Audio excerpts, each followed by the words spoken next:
That seems to me that might be the Halder case. taking the cut through. Here we go. He's going to close in on Silva. He took the cut through on the corkscrew last time too. Is he going to do that again here? Let's see, he's awful close to Silva. Silva goes a little bit deep. He is going to cut right through, comes in front of him, but he's a little bit out of sorts. Car manages to get itself back together, and Nico Silva tries to cut back on him, gives him another little hello, sneaks inside, down into turn 10, and makes a pass. I can't remember the last time I saw a pass into that turn. It's going to take a brave move to the four chicanes here. No side-by-side yet from Sanchez. Trangarade will have to hold on through a tight section. White flag coming to checkered flag now. Sanchez needs a big corner exit here. Hard through the corner towards the final chicane. A slide for Trangarade. He hits the turtles. Sanchez with the pole. Side by side, they all slide. Trangarade wins it. My goodness, what happened? Is that going to be enough to counteract anything? That's a battle for the lead as well. Frisha trying around the outside now. He's going to try to hold it out, but again, Polly Partonen able to hold it out. Oh my goodness. And in the back, you can just see that is Juan Costa looking out of place, trying to get on the inside of Jukka Tolonen as they come around side by side and just shoved out to the grass. Thomas Simon has struck. He struck again, the second time in 2 corners. On the inside, going around the Lesbo 1 into Lesbo 2. Jukka Tolonen and Thomas Simon going at it. As we jump back to the car number 66 in 9th position, that is going to be Steve Way, looking to make the move on Alexander Wilfred on the outside, making it nice and tidy. Hold on to your hats, come on. Don't do it now, gentlemen. It's still a bit too early. Oh, on the inside, still holding. So he's hugging the inside curve as much as he can. Steve Dwyer on the last corner of the last lap makes a move and overtakes to take 8th position. I think he has as well, but here comes the move for Philip Hammer. It's going to be down to the inside, going through the first corner, done and dusted. Lucetta tries to fight him back a little bit, but it's a little bit too late. But no, Lucetta's going to have the inside coming up the rise to Druids. And in through Druids goes the slides. Philip Hammer is not able to make it effective on the outside, but on the inside.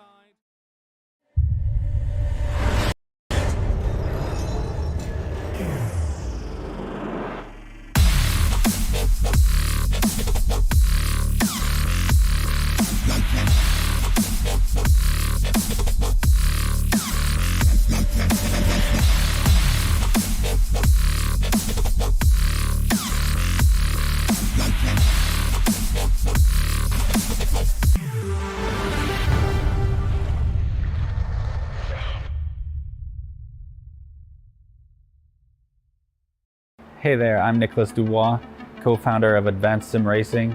We are a Canadian company. So what we did here today is for a real petrol head. He's really passionate about cars, as you can see behind me. We did a turnkey solution for him based on his needs. We try to gather as much information as we can on our client. And like we did today, we install a D-Box system. We install ultra-wide cube control steering wheel. We try to provide the best quality for your budget. So let's say if you want a budget of 10 grand, we're gonna give you something that's the best for 10 grand. If you want 20 grand, then we always try to stay within your boundaries. We do try to make it as easy as possible. So the client, once we install everything, it's pretty much gonna be a turnkey. So he's gonna press start on his computer, and right after, we'll try to explain everything, how it goes, how it works, and then he's ready to go. Our aluminum is from USA, treated in Canada, cut in Canada. So we do sand all our aluminum piece just to make sure the powder coat sticks to it. And that's one of the reasons why we use powder coat, is to make sure you have the best aluminum finish in the industry. And our quality is beyond what you can get with any other competitors right now. We are really, really passionate about all the gear, all the cockpits, all the sim hardware, and that's why we want to create something that's really gonna reflect our passion into our product. Come visit us at advancedsimracing.com. You can always reach us if you have any questions. You can call us, you can text us, You can go on Facebook, like our page, ask us questions over there, and we'll make sure to answer every questions there is. We are very passionate about what we do, and we try to make it as easier for you to go into the sim racing world, because there's a lot of gear, there's a lot of options, but let us guide you through your process, and let's hope you'll be an advanced sim racing customer.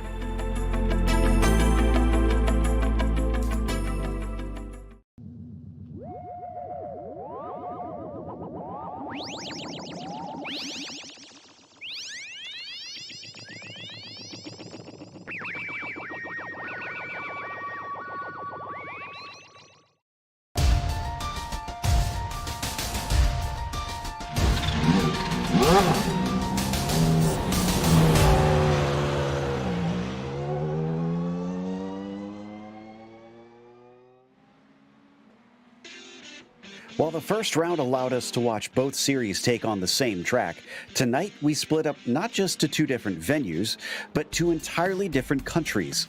Both, however, will be fast affairs, with each track known for their impressively long straights. Let's see what that does to the racing as we get ready to watch round 2 of the PRL GT Amateur Series. And you'll see it all live here on the Global Sim Racing channel. Hi, I'm Joe Peak, and with me in the booth is DJ Clark. Behind the scenes is our director, Zach Johnson, and he's using cameras provided by Dougie Beard. First up tonight, the Ferraris tackle Watkins Glen International. With a fresh coat of paint on it, let's head to our track guide to see what iRacing's done to the place.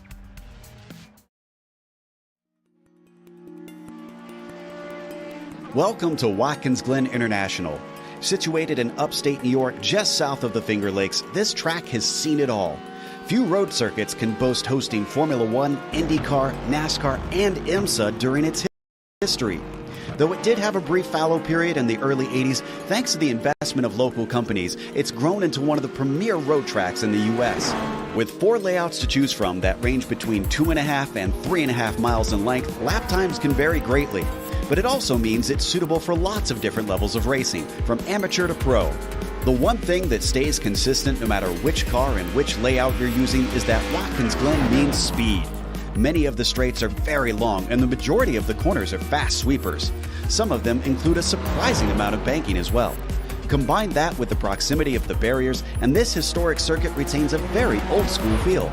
Drivers in lesser-powered cars can expect drafting battles, while higher-powered machinery will test the skill and bravery of their pilots. Some of the turns are visually iconic, such as the carousel and the S's. Others, like the inner loop, the chute, and turn 9, greatly challenge even the expertly skilled. And of course, we haven't even mentioned the drastic amount of elevation change drivers experience. Between its rich history and popularity among drivers, this track stays busy and seems likely to be that way for a long, long time.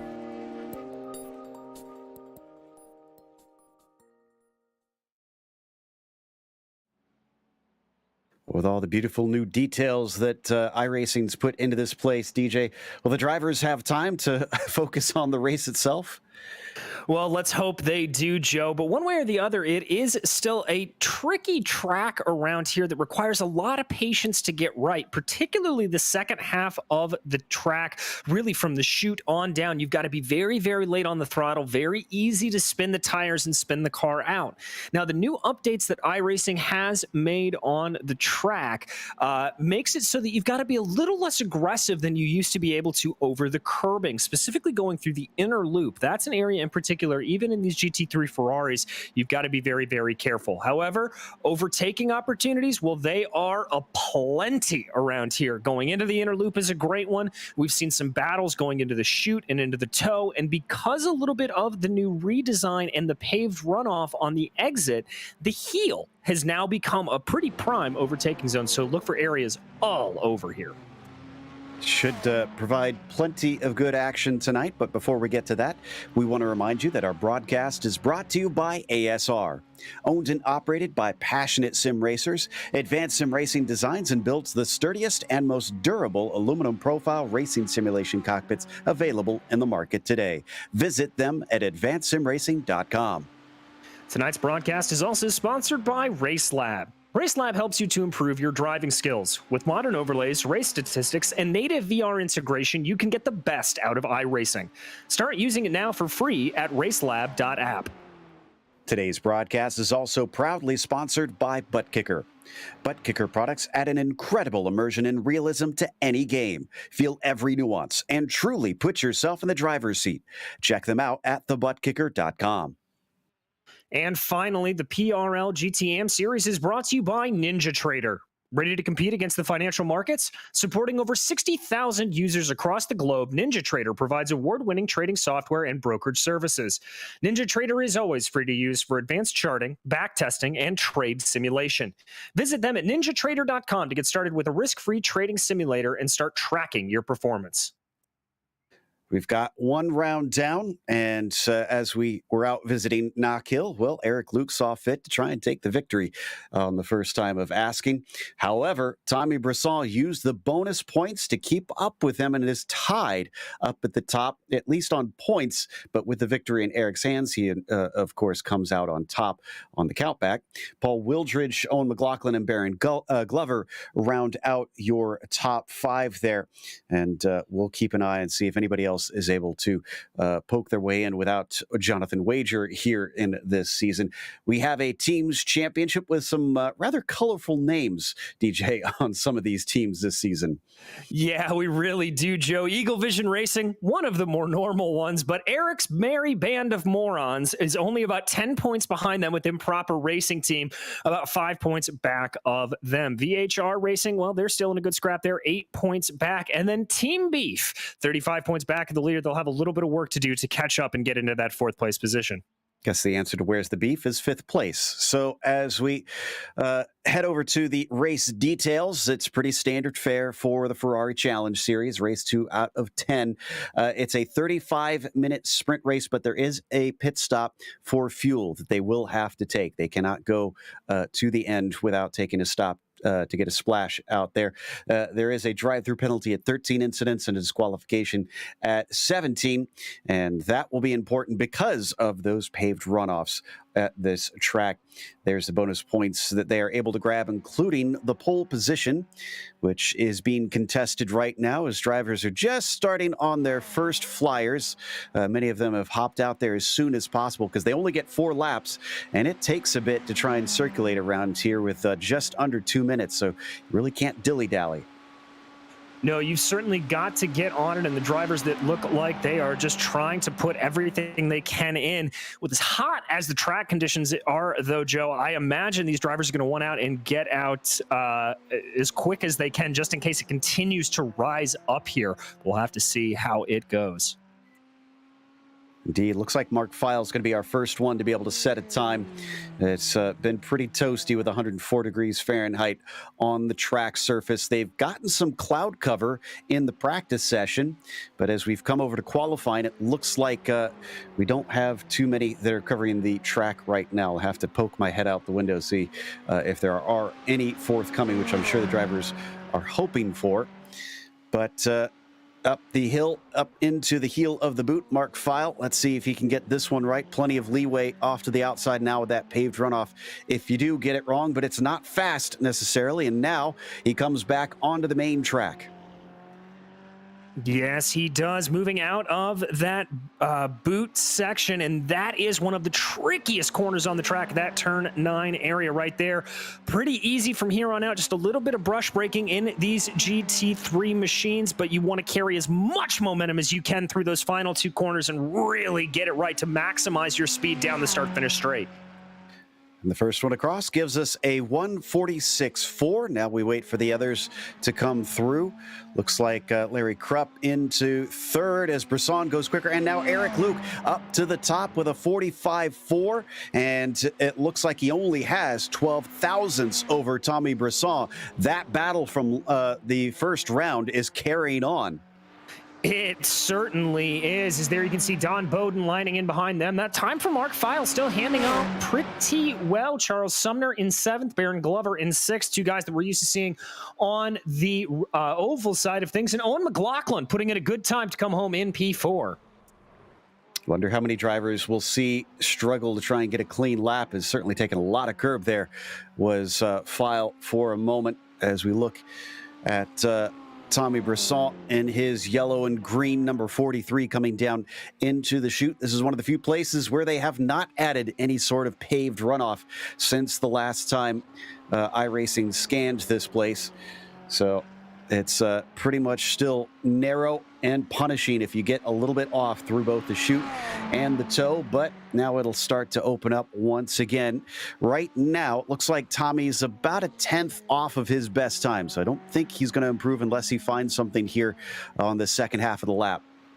Yeah, and one area that you can make up some time, Joe, you really can't pick up an off track on the exit of the heel there. I've seen a lot of drivers run very, very wide there to try to carry momentum, a little bit similar to the first corner. So they'll have to see if maybe during the race or during qualifying, some drivers going that extra distance outside to just carry some momentum.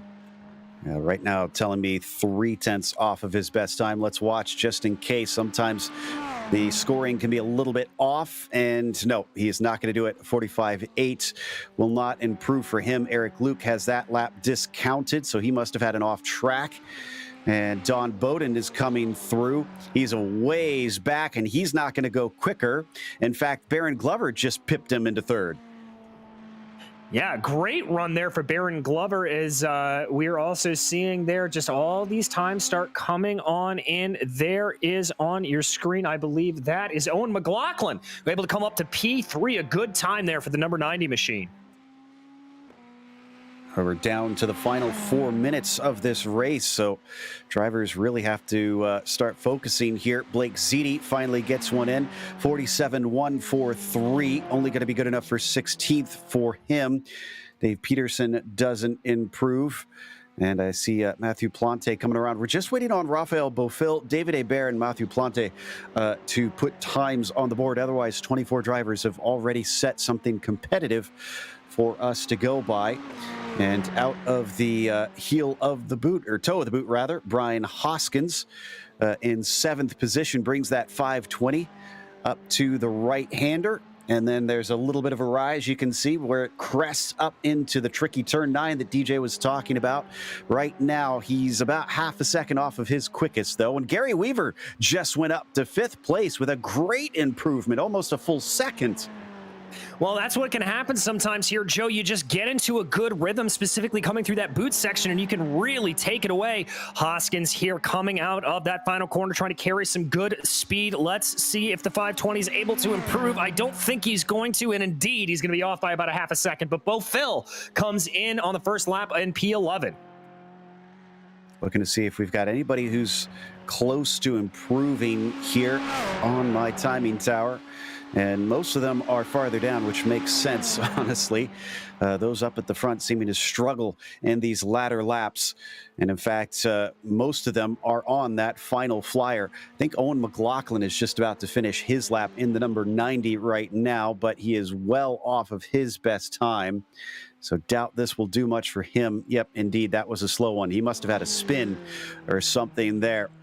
So he gets one last shot to try and make up more than half a second just to reach the front row, and he's abandoning it immediately as he went a little bit too wide. There's a big slide, though, from Brisson coming around the chute. I'm not sure if this one's going to be fast because of that. We will have to see Brisson really trying to hustle that car, seeing if he can gain back on that 12 thousandths of a second he needs to make up. Looked a little bit cleaner there going through the toe, but there is no question, Joe, that Brisson is hustling that yellow Ferrari. Truly is.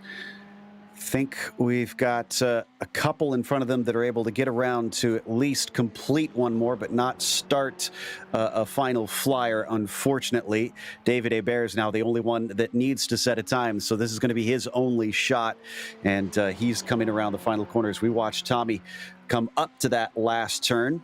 I'm watching the 16 car just to see if he gets one on the board, and he does. It's a 48.8. It'll be good enough for 24th, a couple positions, as we see Tommy try and take the pole away. Is this going to be it? No, it is not quick enough. No, it is not, and I think it's, as I mentioned a little bit earlier, Joe, just too hot to really get some fast times down, but we watch here last couple of drivers trying to get something in. That is Baron Glover in fourth. Looks like that he is unable to improve. He's going to call it a day there. Yeah, I don't see anybody who is going into the negatives on my timing screen to gain time on this lap. So in these last 30 seconds, I don't think we're going to see any changes unless we get a miracle. Next one across going to be Eric Evans. He's about a second off of his best time, so that's not going to do it. Blake Ziti is close. He's 0.2 off.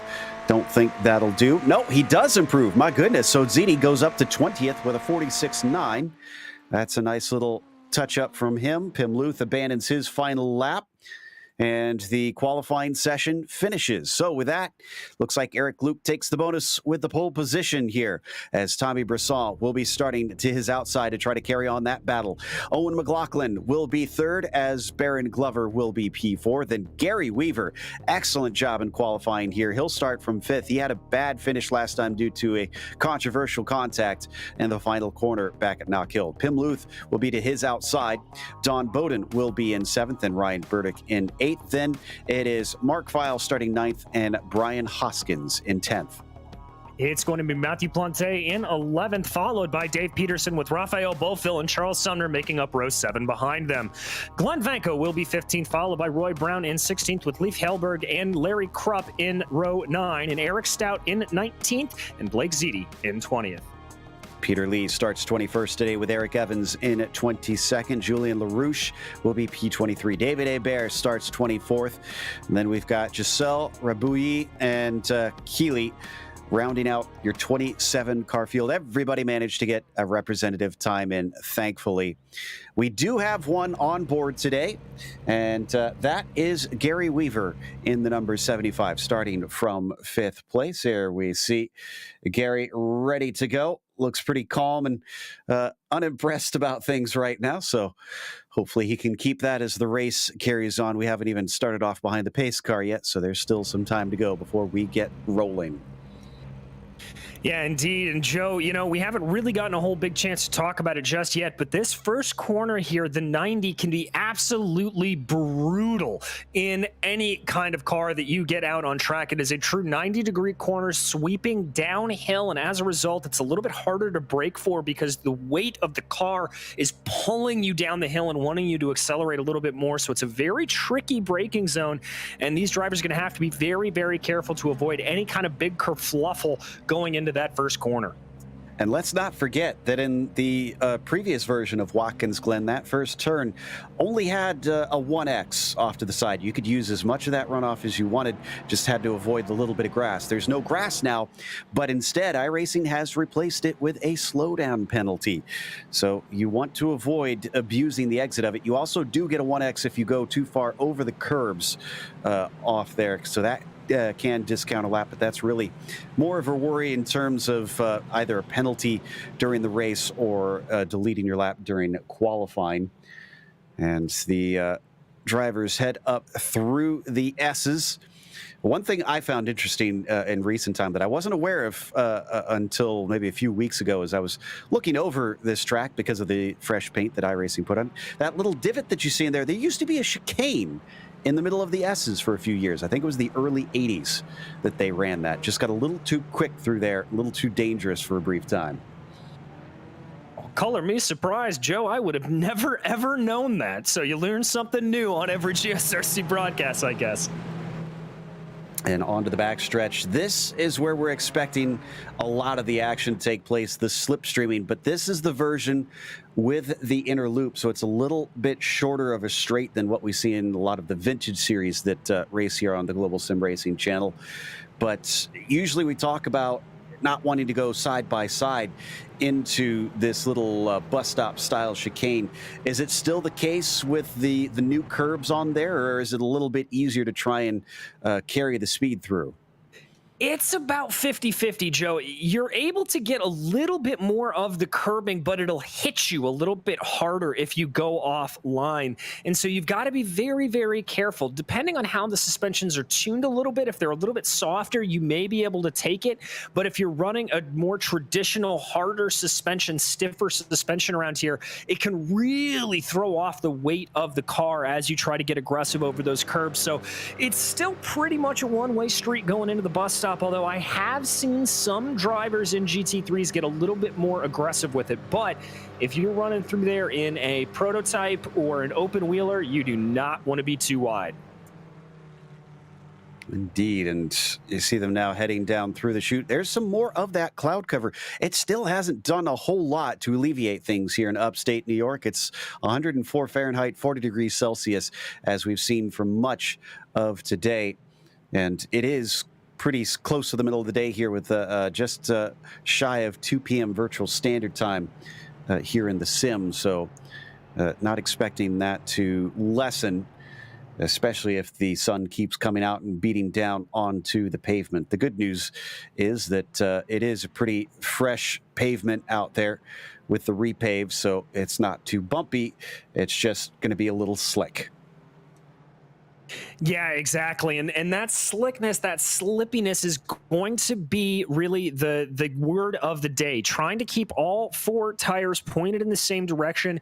Very, very easy to get oversteer at this circuit. Even with this mid-engine Ferrari that runs pretty stable across the board, it is still very easy to spin those rear tires, get a little bit loose coming around the corners, specifically coming up through the toe and down and through the heel, and then into this wicked turn 9.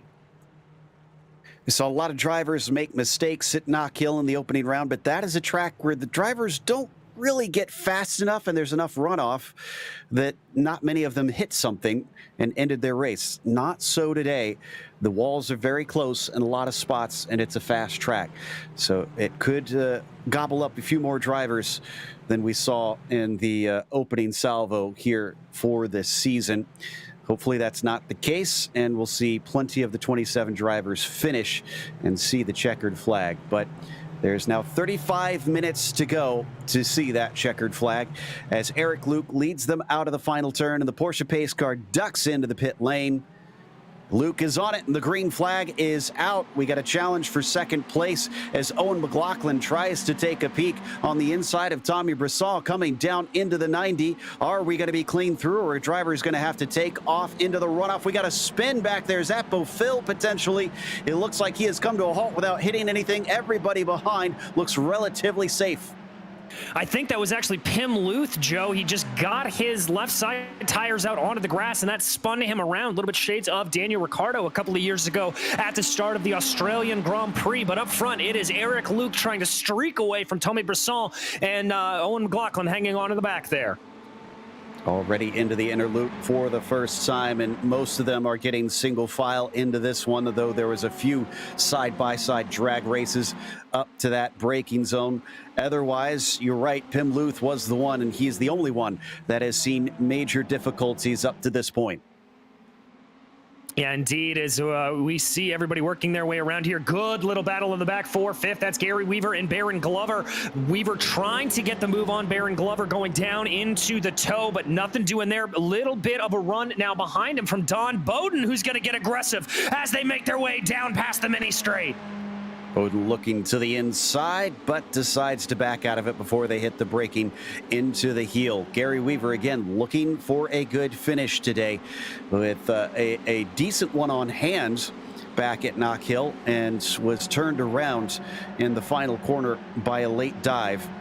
And that cost him multiple positions as he had to wait for people to eventually clear for him, and going very wide. Gary is definitely exploring the limits here at the new Watkins Glen. Yeah, he certainly is. That'll pick him up a 1X, but not a slowdown through there, but he lost a lot of time. You can see that big gap up ahead of him now as they work their way through the 90 for the second time. It does look like Baron Glover starting to challenge a little bit on the back of Owen McLaughlin up ahead. He may get a little bit interested as we jump back in the field here. That's Charles Sumner and Dave Peterson.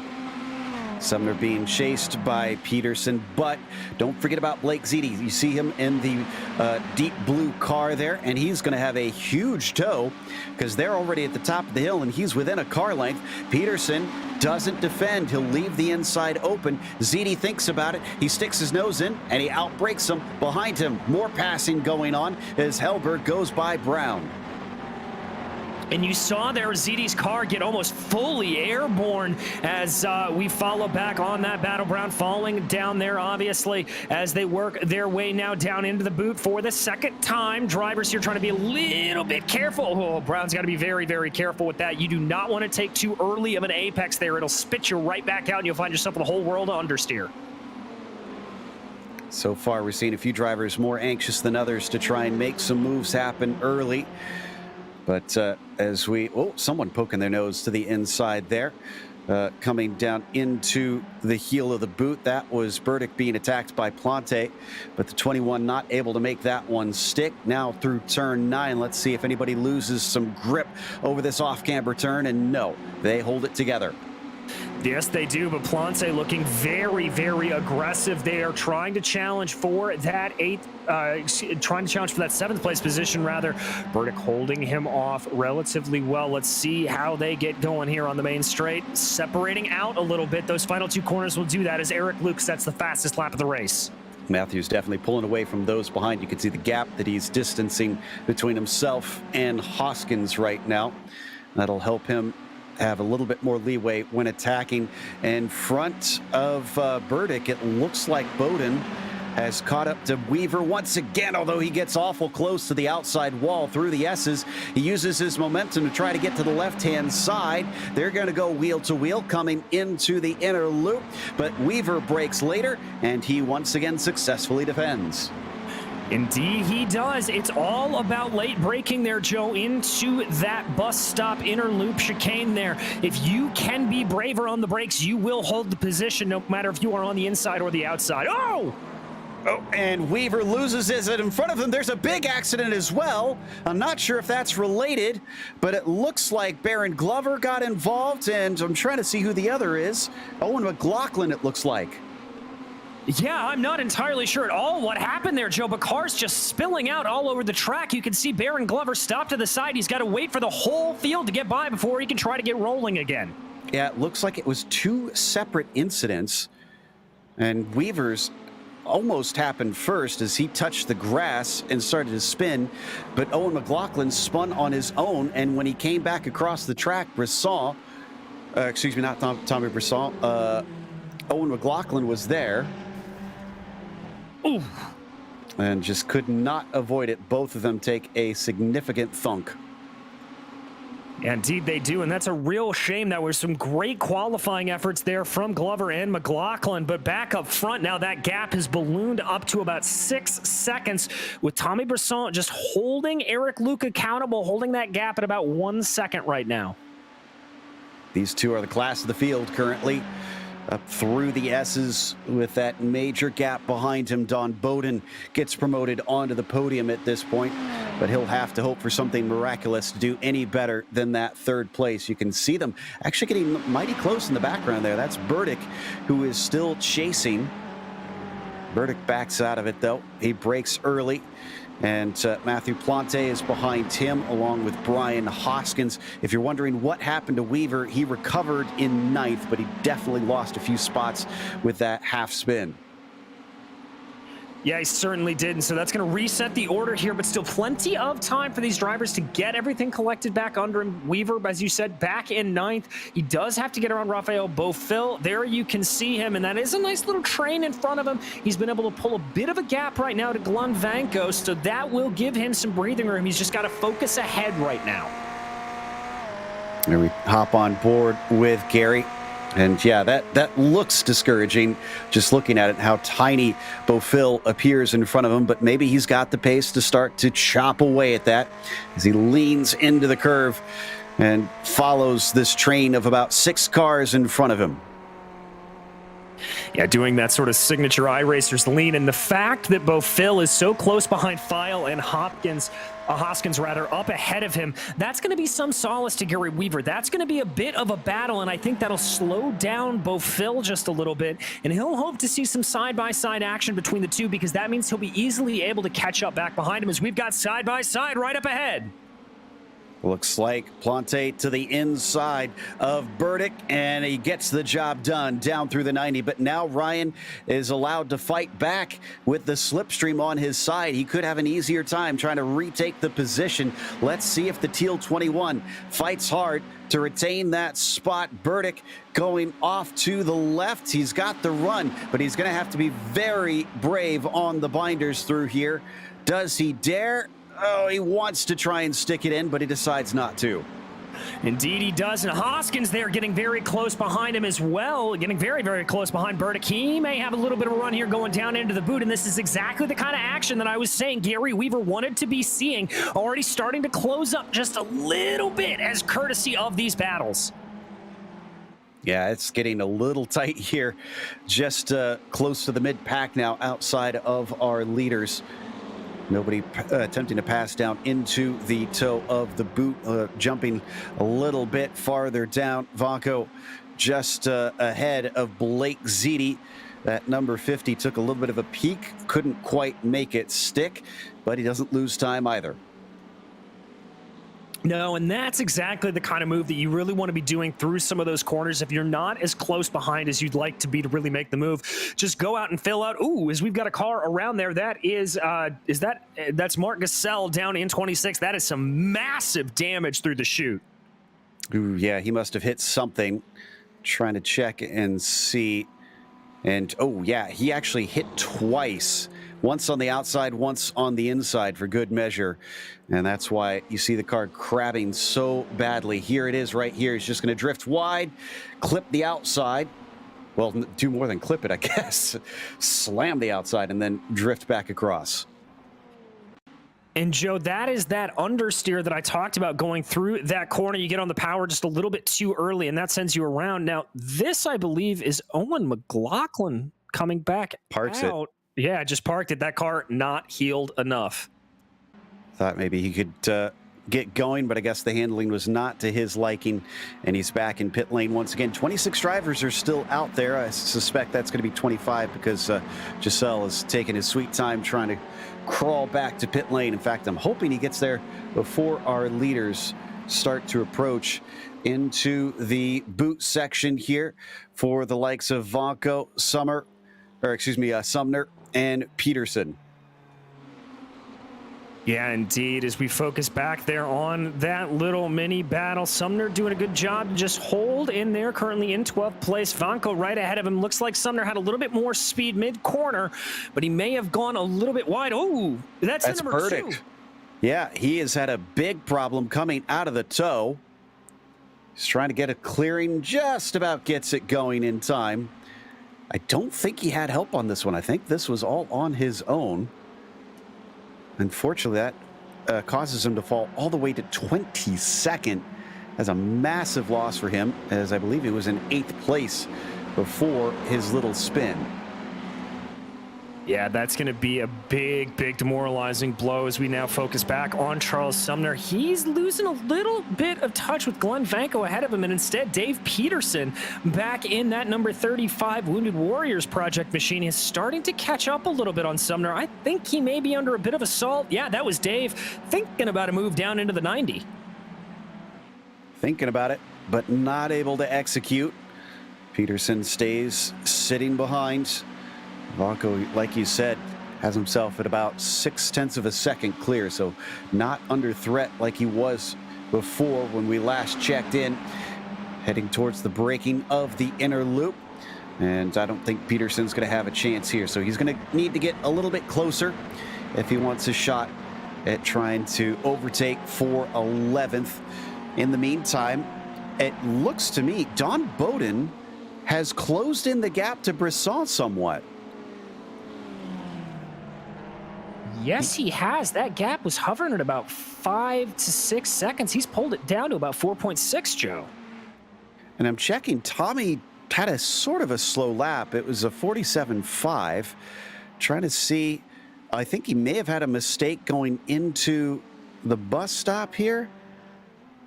No, a bit of a minor one. Just double checking the rest of his lap to see if he had any big slides or anything, and nothing really is sticking out. So whatever the case, Tommy has lost time to Eric Luke, and Bowden has gained some, but he's going to have to push hard if he wants to get close enough that he can think about second place.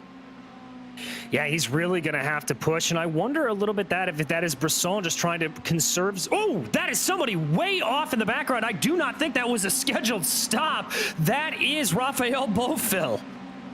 You're right. He hit the wall. He hit the wall, and it bounced him across. He just decided now's a good time as any to come into the pits. Let's see if we can get a replay.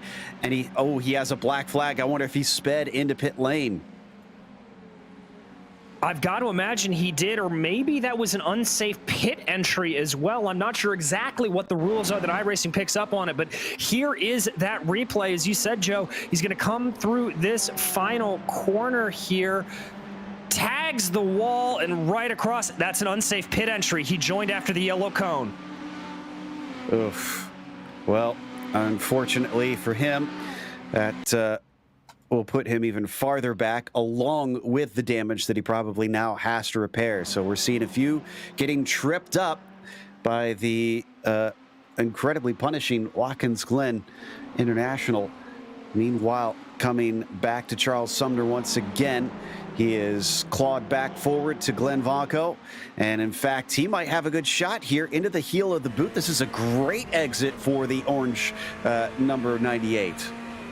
Indeed it is. Doesn't decide to go for the move there, does Charles Sumner? Just seeing maybe if he can force him offline a little bit. No, not quite able to get it done there, but Charles is going to keep up that effort. He does have to be careful, though. That little bit of an earlier break did allow for Peterson to get back into the thick of this.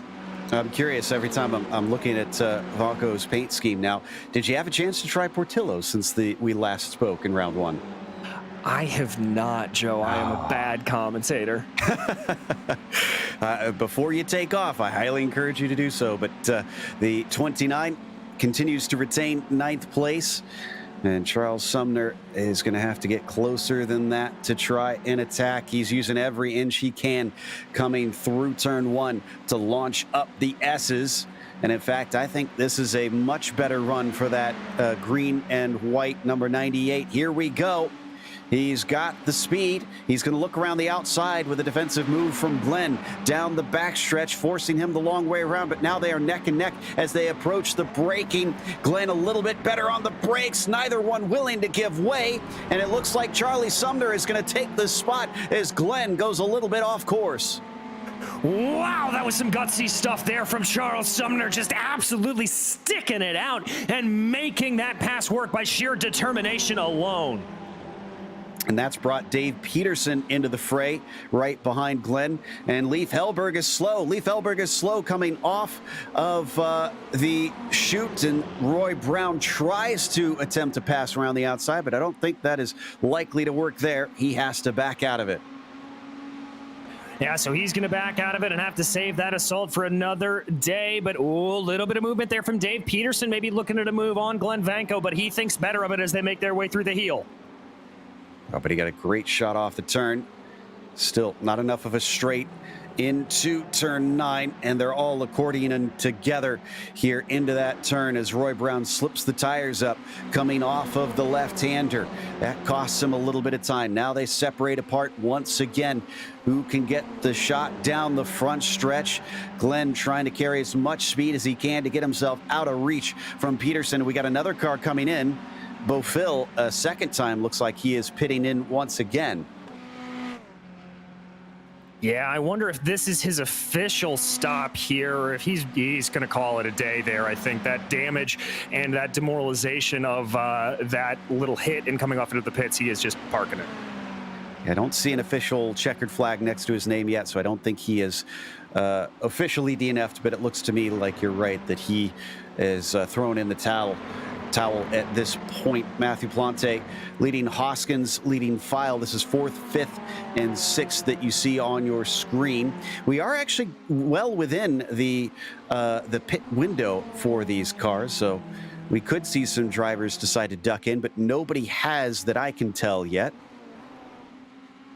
No, I haven't seen anybody pull in here quite yet, but I would anticipate everybody starting to come in within the next 5 minutes. But as you said earlier, Joe, you can definitely save some fuel tucking up behind another driver, doing a little bit of lift and coast, specifically down the back straight here. It is a track that is very easy to save fuel on. Hoskins wasn't too quick off the turn, but File wasn't near enough to try and attack on him into the heel of the boot. They switch back to the left-hander. They're losing touch with Plante just a bit. Not good news for Hoskins. Let's see, coming through these final few corners, he's almost reaching out and touching the rear bumper of that 520 at this stage, keeping him very honest here, and the tiniest little slip up could open the door. Both of them are going to elect to come into the pits. All right, well, there we go. That is your first takers out of this leading group to come on in. Hoskins and File both deciding to come on down. Looks like Dave Peterson joins them as well. So there's 3 drivers now that are calling it on this lap. Don't see anybody else electing to pit in this time by yet. Yeah, everybody else continues on here on this lap. So these are the 3 earliest as we continue to watch File here continue on, or excuse me, that's not File, continue around. That is Eric Luke, that's our leader. Teammate to File, similarly painted car. The 709 with a gap of about 1.7 seconds ahead of Tommy Brisson. Yeah, and Brisson has just kind of been keeping that gap manageable. I wonder here if Brisson is doing maybe a little bit of fuel saving, maybe a little bit of tire management. We postulated that before, and I think it may be what he's doing. So I don't think Luke necessarily has the outright pace to be that far ahead. I think Brisson is playing a little bit of a long game here with 15 minutes to go. He's quite close on pace, so he's going to have to push hard probably to catch up to Luke. Let's see if either of them decide to come in this time. Luke carries on. So does Tommy. Well, maybe we see Don Bowden pull a little bit of an alternate strategy. Yes, we will indeed. Don Bowden comes down into the lane, the number 5. Going to be the next one to take fuel and be on his way. All right, and just for any new viewers here, we do anticipate fuel-only stops on this these rounds here. Nobody taking tires, despite how toasty it is. I'm also seeing Gary Weaver, Larry Krupp, and Eric Stout, I believe, all coming down pit lane. More and more drivers finally blinking and taking their scheduled service, but we're missing about half the fields to come down to the pits. We should see them last potentially as far as 11 to 10 minutes to go on the clock. This has meant that Matthew Plante has been promoted up into 2nd. In the meantime, we're watching Leif Hellberg here being chased by Roy Brown. They've gained some spots from those pit stops, but they've got to pay the piper and hand them back when they come in for their fuel. Yeah, indeed they do. So we've got to wait a little bit to see how this is going to play out. And I'm very interested to see how the leaders play out here in terms of Luke and Brisson. But this little battle here as it continues to rage on, going to be another one to keep an eye on. Looks like Bowden came out ahead of Hoskins after his pit stop, so he is clean on that one. Oh, but that battle between Hoskins and File is getting mighty tight as you see them come through the outer loop. Mark even showed his nose a little bit into that long right-hander, and that's Gary Weaver behind them in the 75 that's hoping that he can make up for his mistake through that very corner that we just saw there. Indeed, but I'm hearing word that Eric Luke, our leader, is coming down pit lane, and Brisson is right behind him, and it looks like Brisson was maybe able to close a little bit. If that live timing scoring is to be believed, he was able to get a better run down into the corner. Plante is in, ZD, Sumner, Vanko. Yep, this is the end of the pit window, it appears. I think all the drivers are in. Peter Lee joins them, Eric Evans. Yep, this is it. So where is Bowden going to come out in terms of this? Did he catch up anything to Luke and Brisson? Looks like Luke's already back out. 11.8 second pit stop. 12.5 for Brisson. He loses about half a second there to the 709. Where is Bowden? Bowden just coming by now, and we got a drag race down the pit lane. Look at this. This is Ziti and Plante. It looks like Ziti's going to come out ahead, and they're going to come out in the thick of a couple other cars. We have 6 drivers fighting for positions. Oh my goodness gracious, this is about to get very, very hairy coming up the S's and onto the back stretch, Joe. Best placed Blake Ziti. He pulled himself a nice little gap for that 4th position. Plante having to go defensive. Hoskins going to try and challenge him. Does he break deep into the inner loop? No. He's covered off, and Matthew retains P5. Does indeed, and so a little bit of that scariness just sort of resolved there and lost in that big milieu. It looks like Brisson lost time in the course of that pit stop. So Eric Luke way out into the lead of this field by about 3.5 seconds, but we've got to keep our eyes focused here because Sumner under big assault here from Gary Weaver. Still, this is looking like a pretty good one so far for Charlie. Up from 14th on the grid and sitting in 7th currently. Nothing to be ashamed of on that one as these drivers run line astern to one another. I think they're starting to reel in Blake Ziti a little bit. They seem slightly closer than they were before, and Gary Weaver is getting very interested in that 7th place from Charles Sumner on top of things, as he just about poked his nose to the inside through the heel of the boot out of turn 9. He stays within a car length. He could try and strike if he felt ambitious. Yes, he could. Whoa, that was a very wide one there from Charlie Sumner, and that may be just what Gary needs to see. Let's see if he's going to try to make a move down the start-finish straightaway here, or if he's going to lift off and try to get the better draft. No, he's going to poke his nose to the inside, fall back into line, rethought it. He's going to go for the mega draft coming up the S's. No, it looks like he's not going to have to because Charles Sumner went too deep into the corner. I think he managed to avoid his slowdown penalty, but he hindered his corner exit, and Gary Weaver is through without even needing the slipstream. In fact, here comes Mark Feil. He's going to make it a 2nd position down for Charles Sumner, who doesn't have much to answer, doesn't even try to outbrake him. Charlie falls to 9th. Yeah, I think Charles Sumner there just kind of knew the writing was on the wall and decided to gather his horses back up and try again here to maybe see if he can keep going behind Feil. Hellberg about 2 seconds back from them there. You can see that black car just flashing in the back of your screen. So Sumner's got a little bit of room here to go on the attack and not have to worry about anybody sneaking up his back. Was trying to figure out what exactly happened to Baron Clever because he's coming to pit lane for a 2nd time and he's being shown the black flag. But he is coming to a stop in his pit stall, so this is not a drive-through. Wonder if he sped coming out of the pit lane, because this is immediately after his pit stop. So signs are kind of pointing towards potentially that here. Meanwhile, Gary Weaver and Brian Hoskins looking very interested in one another. They're coming off of turn 9. This is the fight for 6th position. Yes, it is, and Weaver on that little bit of a charge, looking a little bit wiggly there, coming through that back area, though.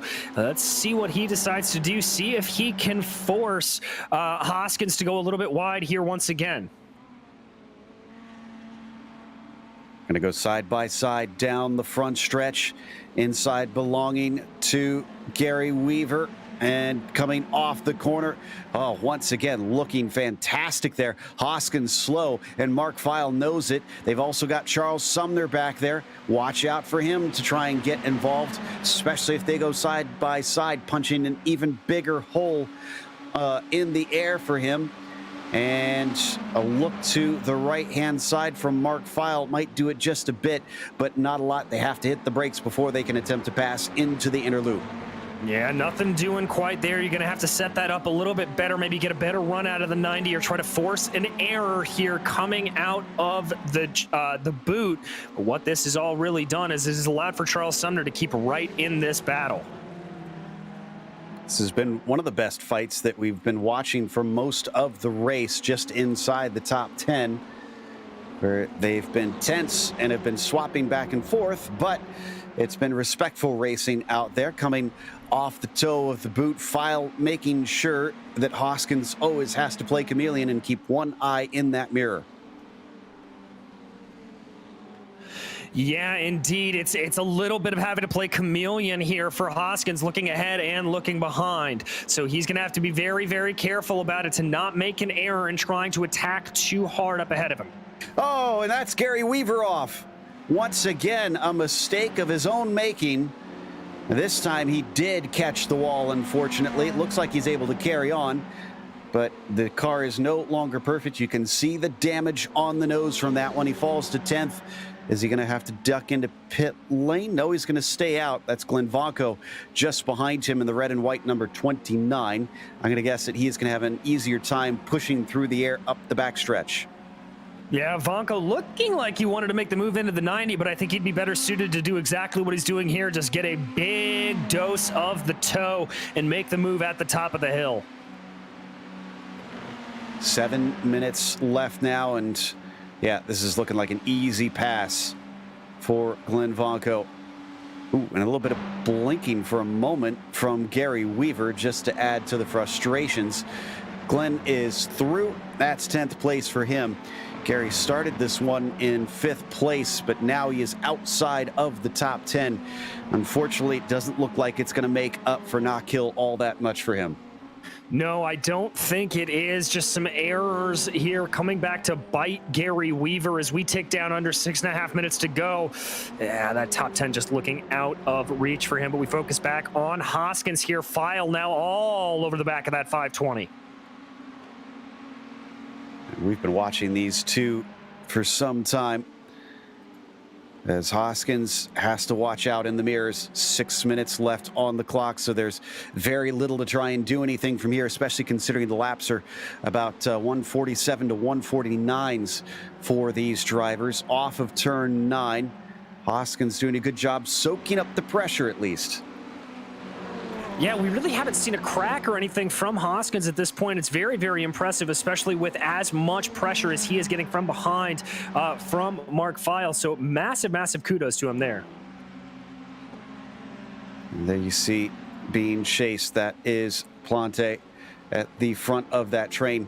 Let's ride on board, DJ, and see what it's like heading around the brand new Watkins Glen here in iRacing.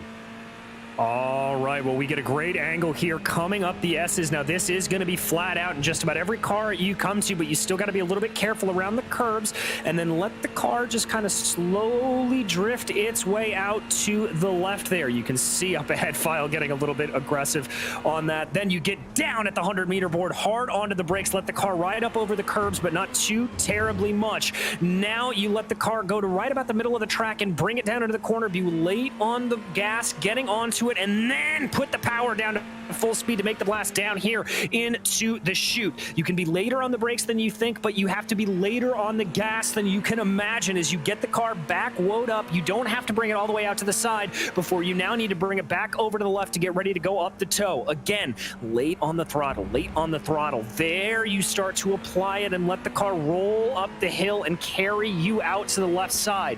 Keep the car over to the left here as you get ready to go down into the heel. This is a very tricky corner. You want to brake about the 150-meter board and then let the car bring around and let the momentum of the downhill carry you as you start to apply the brakes. Now turn 9, tricky corner. No way to sight that braking zone. Completely blind, late on the brakes. Pull it up and try not to get on the throttle too early as it will throw you off. Now, just a little bit of a lift here going through the penultimate corner. You don't need to actually touch the brakes. Let the car drift out to the right and then back over to the left. Now a little bit of dab on the brakes before you get onto the throttle as early as you can. Let the car run out wide to the wall and plow right ahead past the start-finish straightaway. And because we didn't get it on the last lap here, it comes down into the 90. Oh!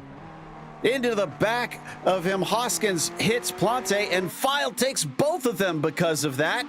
They both go a little bit wide, and now there's going to be damage on each of those cars. So File says, thank you very much.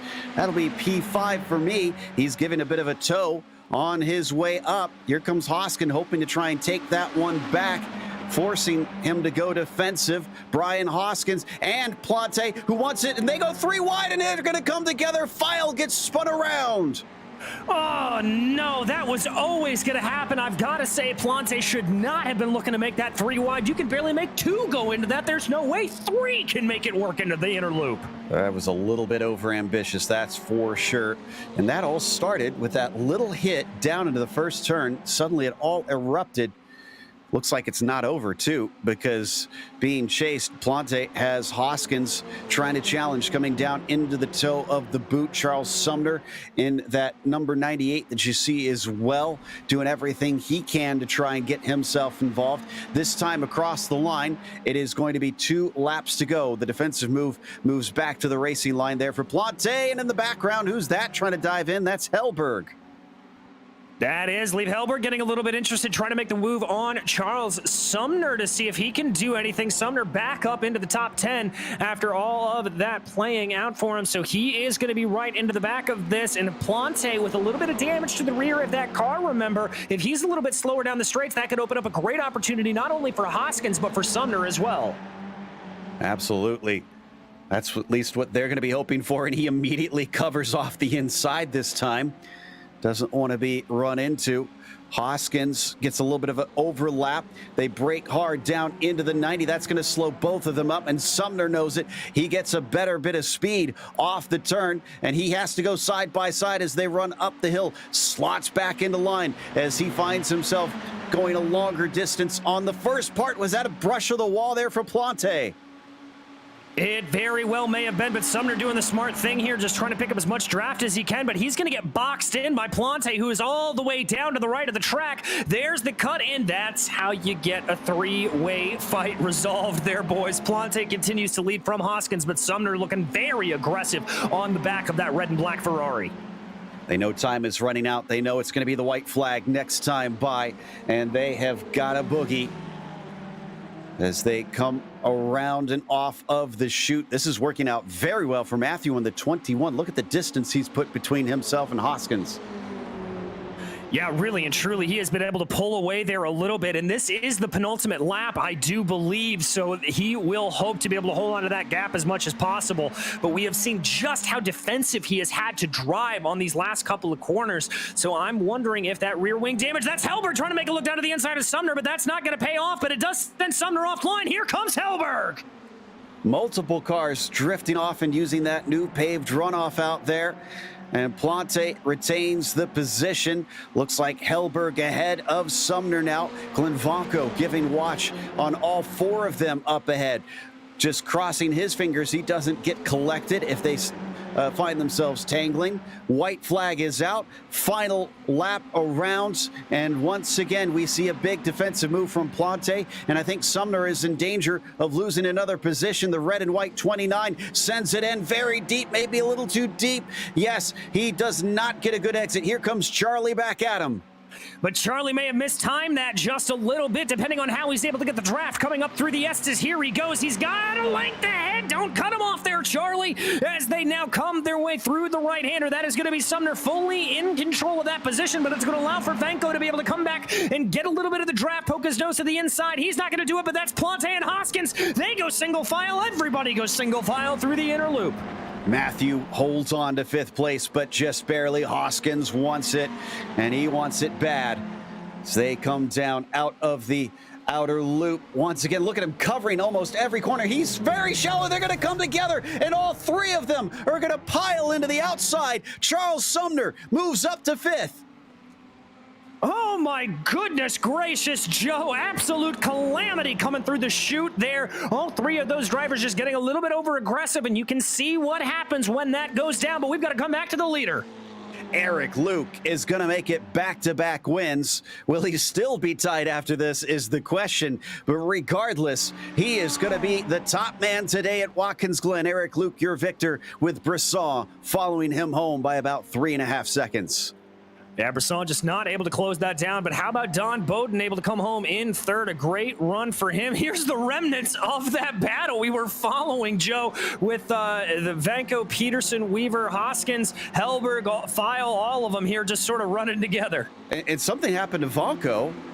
that he spun off of turn 9, and he lost 2 positions as Krupp and Peterson snuck through on that one. How about that? That moves Krupp up to 6th, Peterson into 7th, and Valco all the way down to 8th.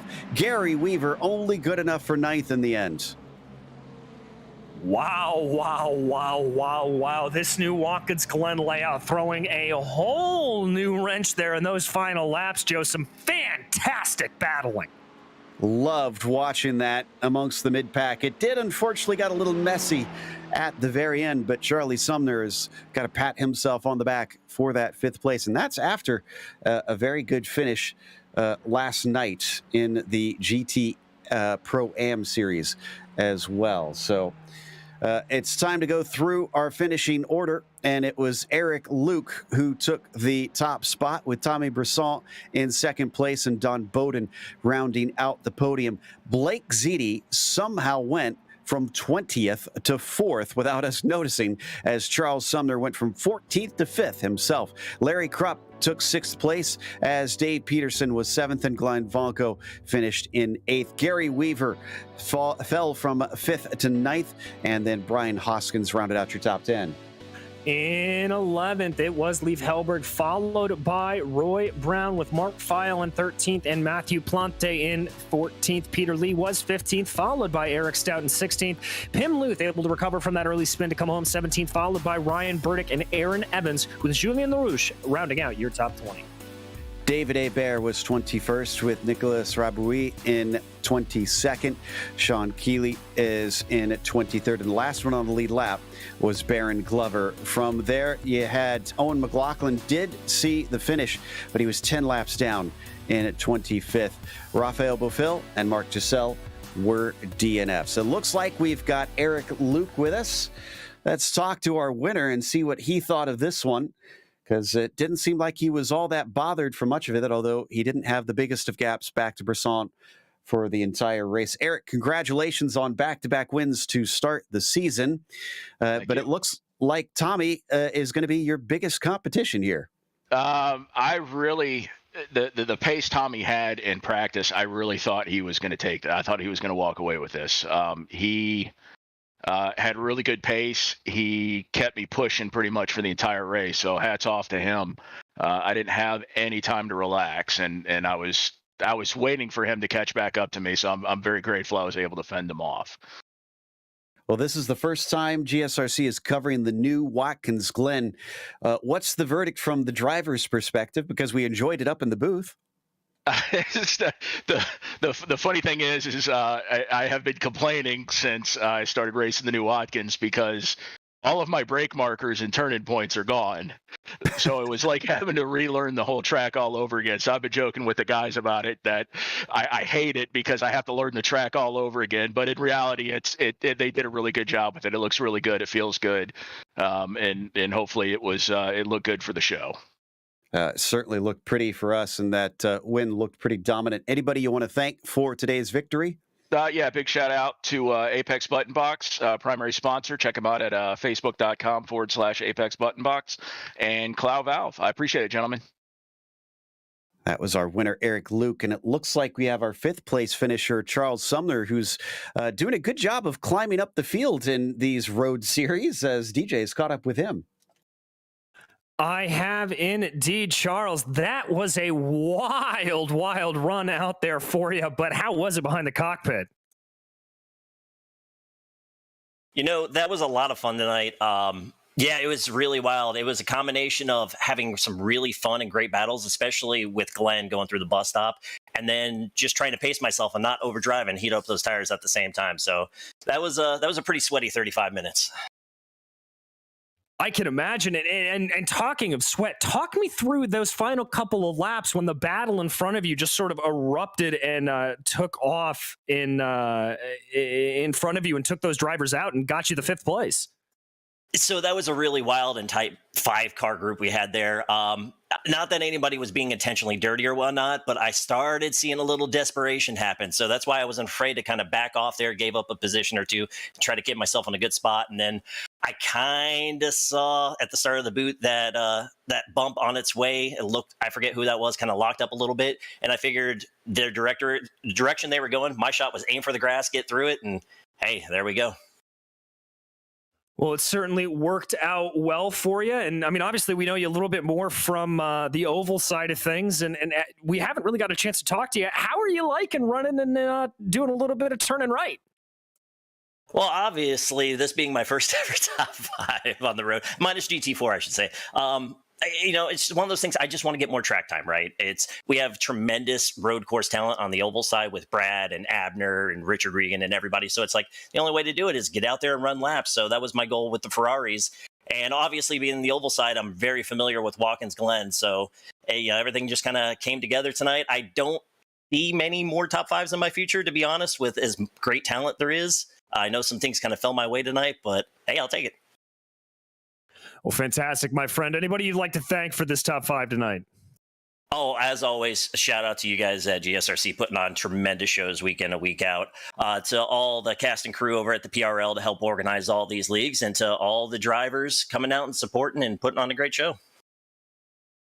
Well, thank you very much. That was Charles Sumner. You are 5th place finisher out here today. Joe?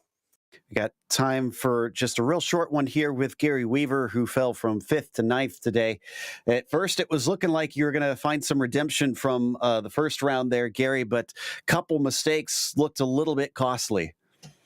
A bit. I consider the fact that I survived redemption enough as it is, because there's a solid 2 wrecks that I had. I'm not sure if you guys caught it, but there's a solid 2 wrecks that I had in the, oddly enough, like the final 4 corners that I should not have survived, but I somehow did. And I don't know how, but I still managed to finish top 10. So I consider this redemption. I lived. I'll take it. Unfortunately for you, we did see both of those, but yeah, and talk a little bit about what it feels like here in the Ferrari Challenge, because it's fixed setup, and like you said, it seems like the competition's very close to one another. It's great. I'm actually competitive compared to an open setup series, but all in all, it's very fun. I genuinely surprised myself when I put in a top 5 lap time for practice. So I thought, oh, okay, well, that's interesting. It's probably because I had the draft. Qualifying rolls around, and then my 3rd lap, I think I place 5th place. So I'm thinking, oh, okay, so it's not just a fluke. It's the fact that I actually have pace. So it was very fun, though, racing everybody around like 5th through 11th, basically. I had a lot of fun. I really enjoyed it. So it looked enjoyable. Sorry, we won't be able to talk long. We got to head off to the second race. Anybody you want to shout out to before we let you go? Off the top of my head, I can't really think of anyone, unfortunately, but you guys for broadcasting, because, you know, I'm slightly biased, but putting on a great product. Thank you very much. That was Gary Weaver, who finished 9th out there today. And we are heading off to the GT3 Amateur Series here. That is going to be at the Red Bull Ring. Stick around for more racing action here on the Precision Racing League.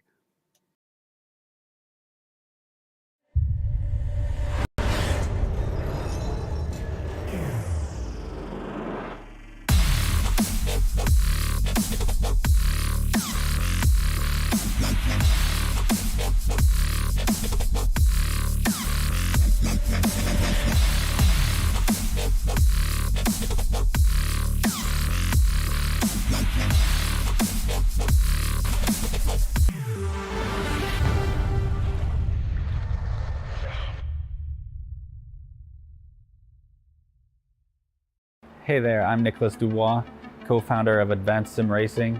We are a Canadian company.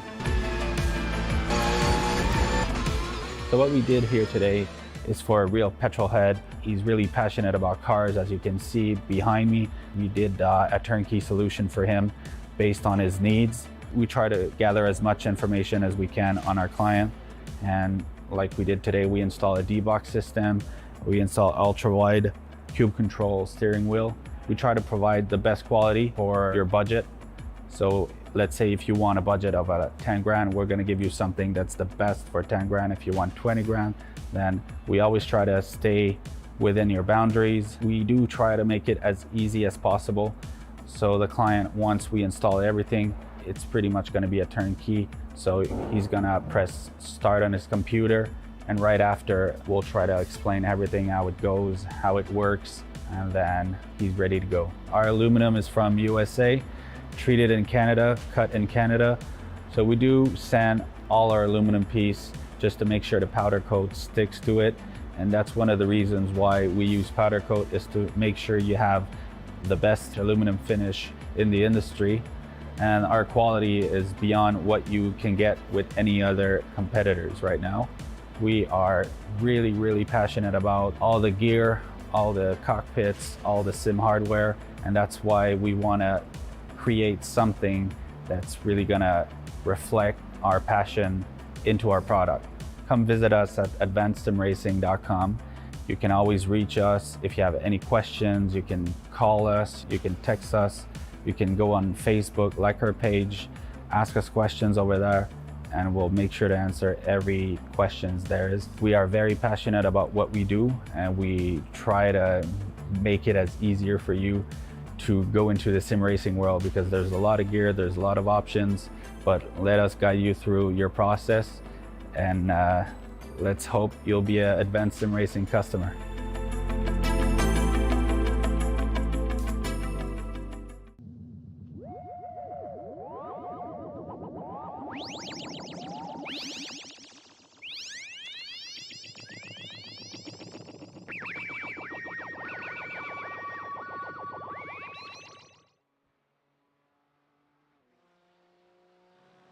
Welcome back. We are now at the Red Bull Ring here for the PRL GT3 Amateur Series. We got to see the Pro-Ams last night, but in case you missed it, we have our handy track guide to introduce you to this venue.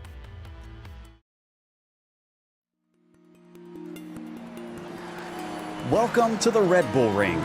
Located near Spielberg, Austria, this track began life in a much more fast and sweeping format. Having gone through multiple different owners, it eventually was snatched up by Red Bull and has its 3 different layouts you see today. While they range roughly between 1 to 2.5 miles in length, the thing they hold in common are fast straights, hard braking zones, and very few corners. In fact, the longest and most common layout, the Grand Prix course, has only 9 of them. Spots like Remus and Gosser are the most popular corners for overtakes, but both involve dramatic elevation changes. Each have their perils. Remus tends to see drivers make contact when the blind cutback often goes wrong, whereas Gosser tempts you into braking far too late, and the downhill nature shoots cars miserably into the gravel. A few swift bends still scatter the track, with turns like Lauda, Rent, or A1 really testing a driver's accuracy at high speeds. However, most of them don't send you off into the grass. Rather, there is a lot of paved runoff. But they often include some nasty curves most cars will want to avoid hitting, as they've been known to damage suspension and under trays. A variety of types of racing compete here, with everything from lower Formula open-wheelers to motorcycles, touring cars, and all the way up to Formula One holding events regularly. Set among the gorgeously picturesque Alps, and including great racing on a challenging and history-rich circuit, it's easy to see why fans and drivers are both eager every time they come for a race.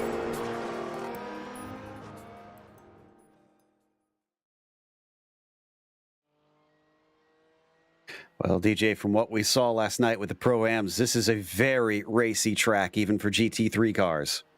It very much is, Joe. Plenty of places to overtake around here, going up into Remus and down into Schlossgold, 2 primary opportunities. We also saw some really good fights through the infield section. Really, the only 3 parts of the track you can't necessarily get a pass done are going through Rent A1, and it's not really advisable to get one going down into Niki Lauda, but one way or the other, drafting is going to be very, very key, timing things out, and I think the main place is trying to get that pass done into Schlossgold, because that is going to be the best place to defend the place you've just got. As we take a glance at the points standings, it was the real-world driver Joey Atterbury who showed up in the AM Series and took the win. Luke Davis followed him home with Fonseca in 3rd. You've got Horvath 4th, and Jonathan Wager coming up from the Ferrari Challenge Series last season to the AM Series this season and not missing a beat. So he could have had a little bit better, though. He had a few problems along the way. Let's see how it plays out, DJ, but we've got the Teams Championship as well, real quick. We do indeed there, Joe, and Lunatic Racing leading the way with 17 points advantage over SRT Esports Blue. Parabola Cobalt was only about 4 points back from them in a three-way tie there between all the different Parabola teams, NFR, Midnight, and Cobalt for third.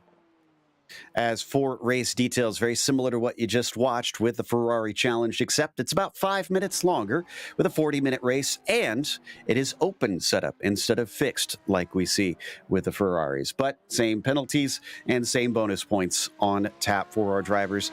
And right now, Jonathan Wager looks like he might take the bonus for pole. Well, this lap's definitely not going to count. And actually, it looks like he is done with his 4 laps. So he's not sure what was going on there, but clearly losing a little bit of focus for a brief moment. So his 4 laps done, and he sits on the pole. Joey Atterbury is actually coming around just now, and he sits in 5th. Does he have enough to get those 0.3 faster and overtake Wager? It looks like no, he does not. No, he does not. So that's going to be him a little bit farther down. Yep, there it is, just kind of going off for some funsies there as we focus back in the field. As we're just waiting for these last couple of seconds to tick down. And remember, drivers not able to finish. So if you cross the line, you are done. Indeed, and with 46 seconds left, it takes about a minute and a half to get around, so hopefully you're far enough along your flyer that you can complete this one. I think Colin McKenzie is going to be the next one in number 15. He's right there running in his Ferrari, a 29.1 on his previous lap. This one, 28.8. That will improve him up into 7th. A big jump up the field as Pavolano is up next in his BMW, the 101 out of A1. His first lap is the only one that counted. He brings it down to the inside. I'm guessing this is not going to be a quick one. No, it is. 28.8, 0.2 faster. He now goes to 7th as well. All right, there you see a good little charge up the field for him, waiting for some other times to come in. Gagnon not able to set a good one down as the clock ticks over, and that is going to end it, Joe. It will, which means our grid is set, and Jonathan Wager does indeed gets the bonus for pole, as Kwok Nin will be starting at his outside. Luke Davis will be P3 as Devin Horvath starts from 4th. Joey Atterbury, only good enough for 5th here, but he kept it clean last time, and that helped him take the victory. Miguel Fonseca starts from 6th as Michael Pavolano will be in 7th. Colin McKenzie will be P8, and then row 5 has Tavitas to the inside and Van Dale in 10th. Starting off in 11th, it's going to be Jason Burmeister, followed by Nico Zanadakis with Michael Gagnon and William Alcala in 14th. Nicholas Gowan will be 15th, followed by Rob Kendall with Christopher Rhines and Paul Slavonic in 18th, with Sean Mulholland behind them and Barry Cochran in 20th. Alfredo Amador starts from 21st, Randy Gross in 22nd. Then you've got Josh Gowan in the 23rd spot. It's Lucio Vargas on his outside, followed by Robert Gouge in 25th. Patrick Cowgill, 26 for him today. Struggling a little bit, it seems, in this qualifying. Jordan Walker, P27, is then followed by Drew DeWeese in 28th. Next row has Neil Alexander and David Morse. Starting off in 31st, it's going to be Sylvian Bergeron with Nick McLaughlin behind him and Kenny Rodriguez in 33rd. McLaughlin and Rodriguez not putting a time down. Matt Hilton will be 34th, followed by Jack Hedgecox and Joseph Gerson, tail end Charlie on the day.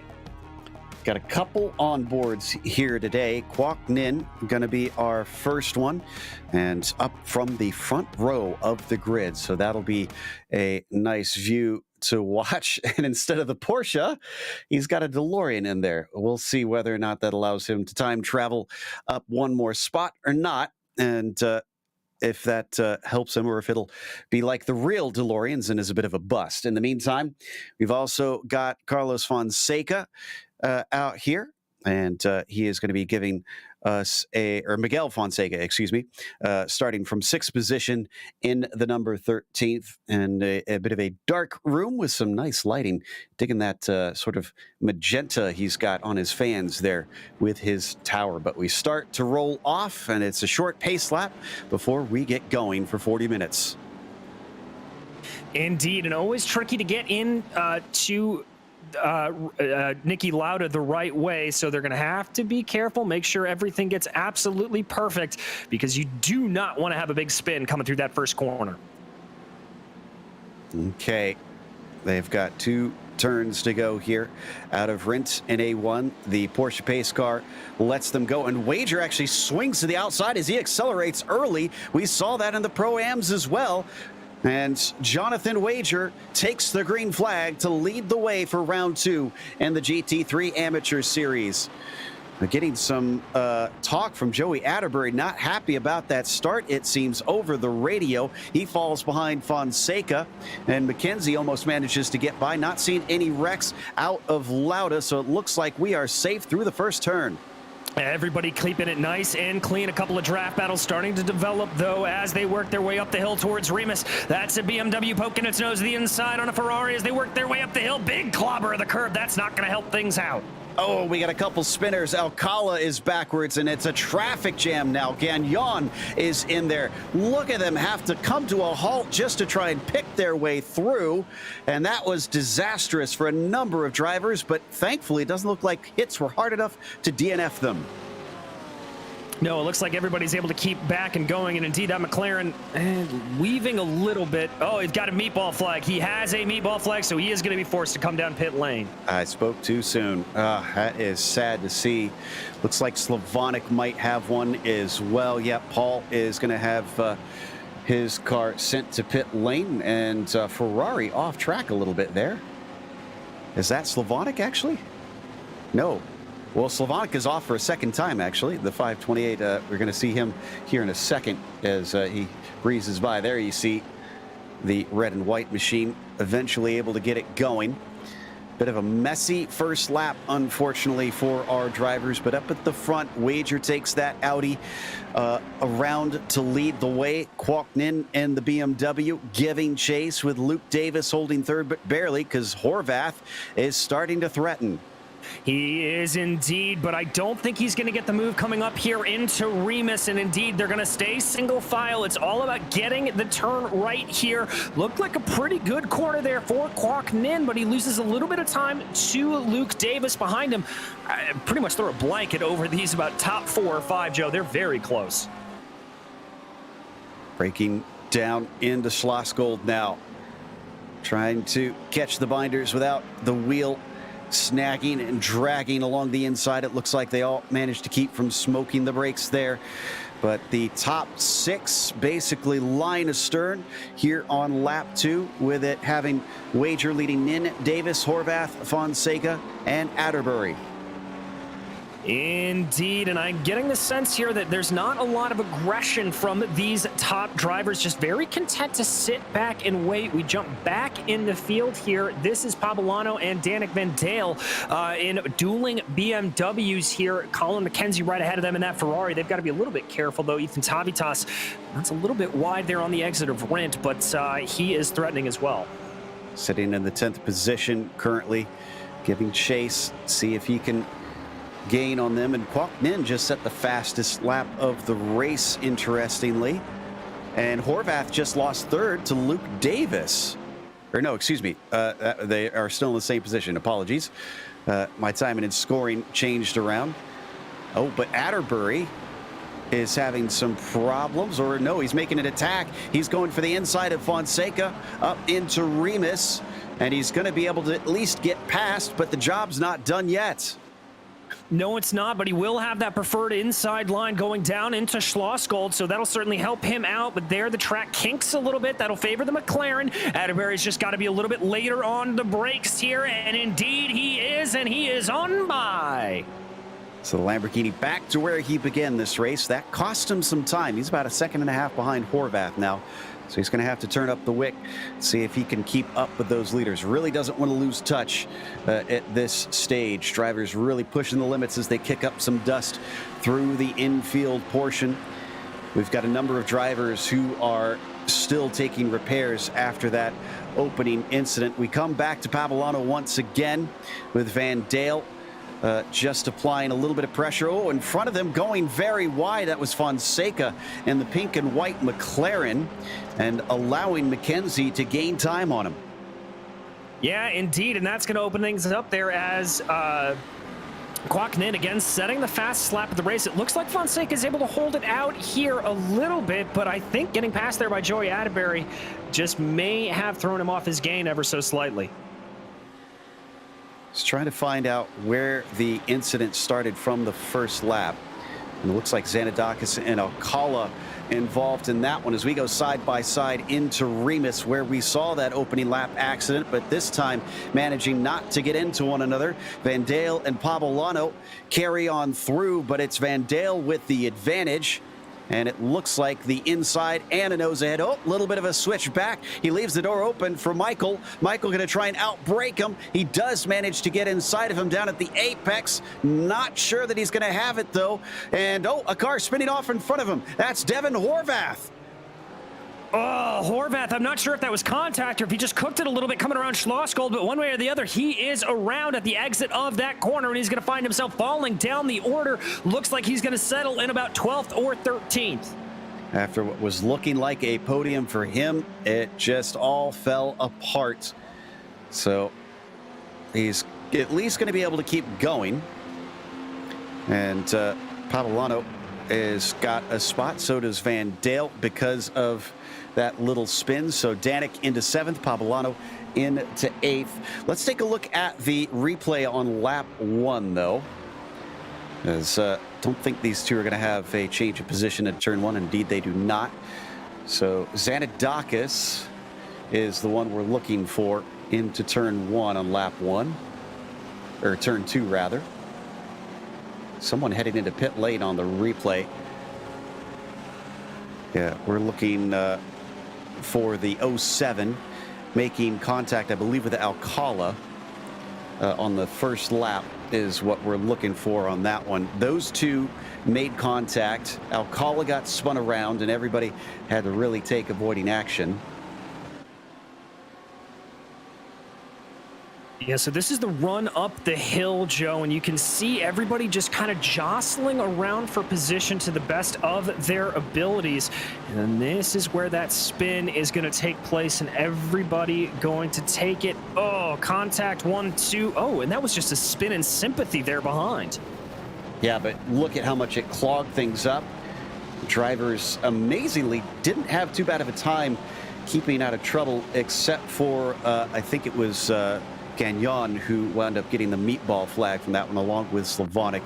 And let's see. Oh, and there you can see just the couple of hits. And yeah, this is the best view that we can have, just how much chaos this caused.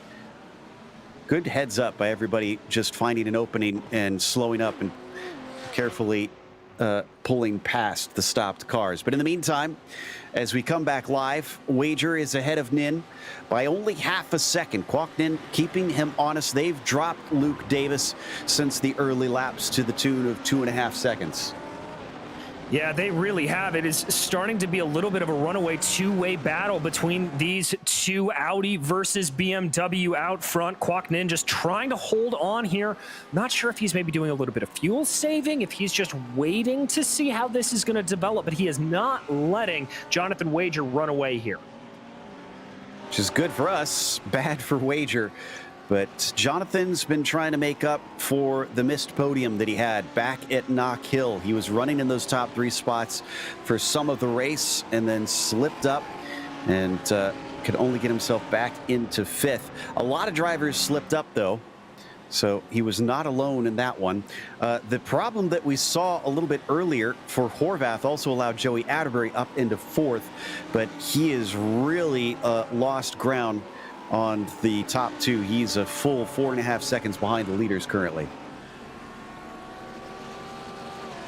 Yeah, so that's going to throw a little bit of a wrench into the works here as we continue to go along. It looks like Quacknin lost a little bit of time there coming through those final 2 corners.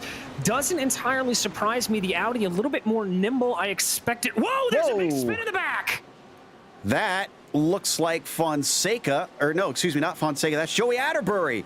Joey Atterbury with some contact into the back of Luke Davis. The littlest of touches. Unfortunately, it was enough to send the 72 off into the runoff and completely turned around.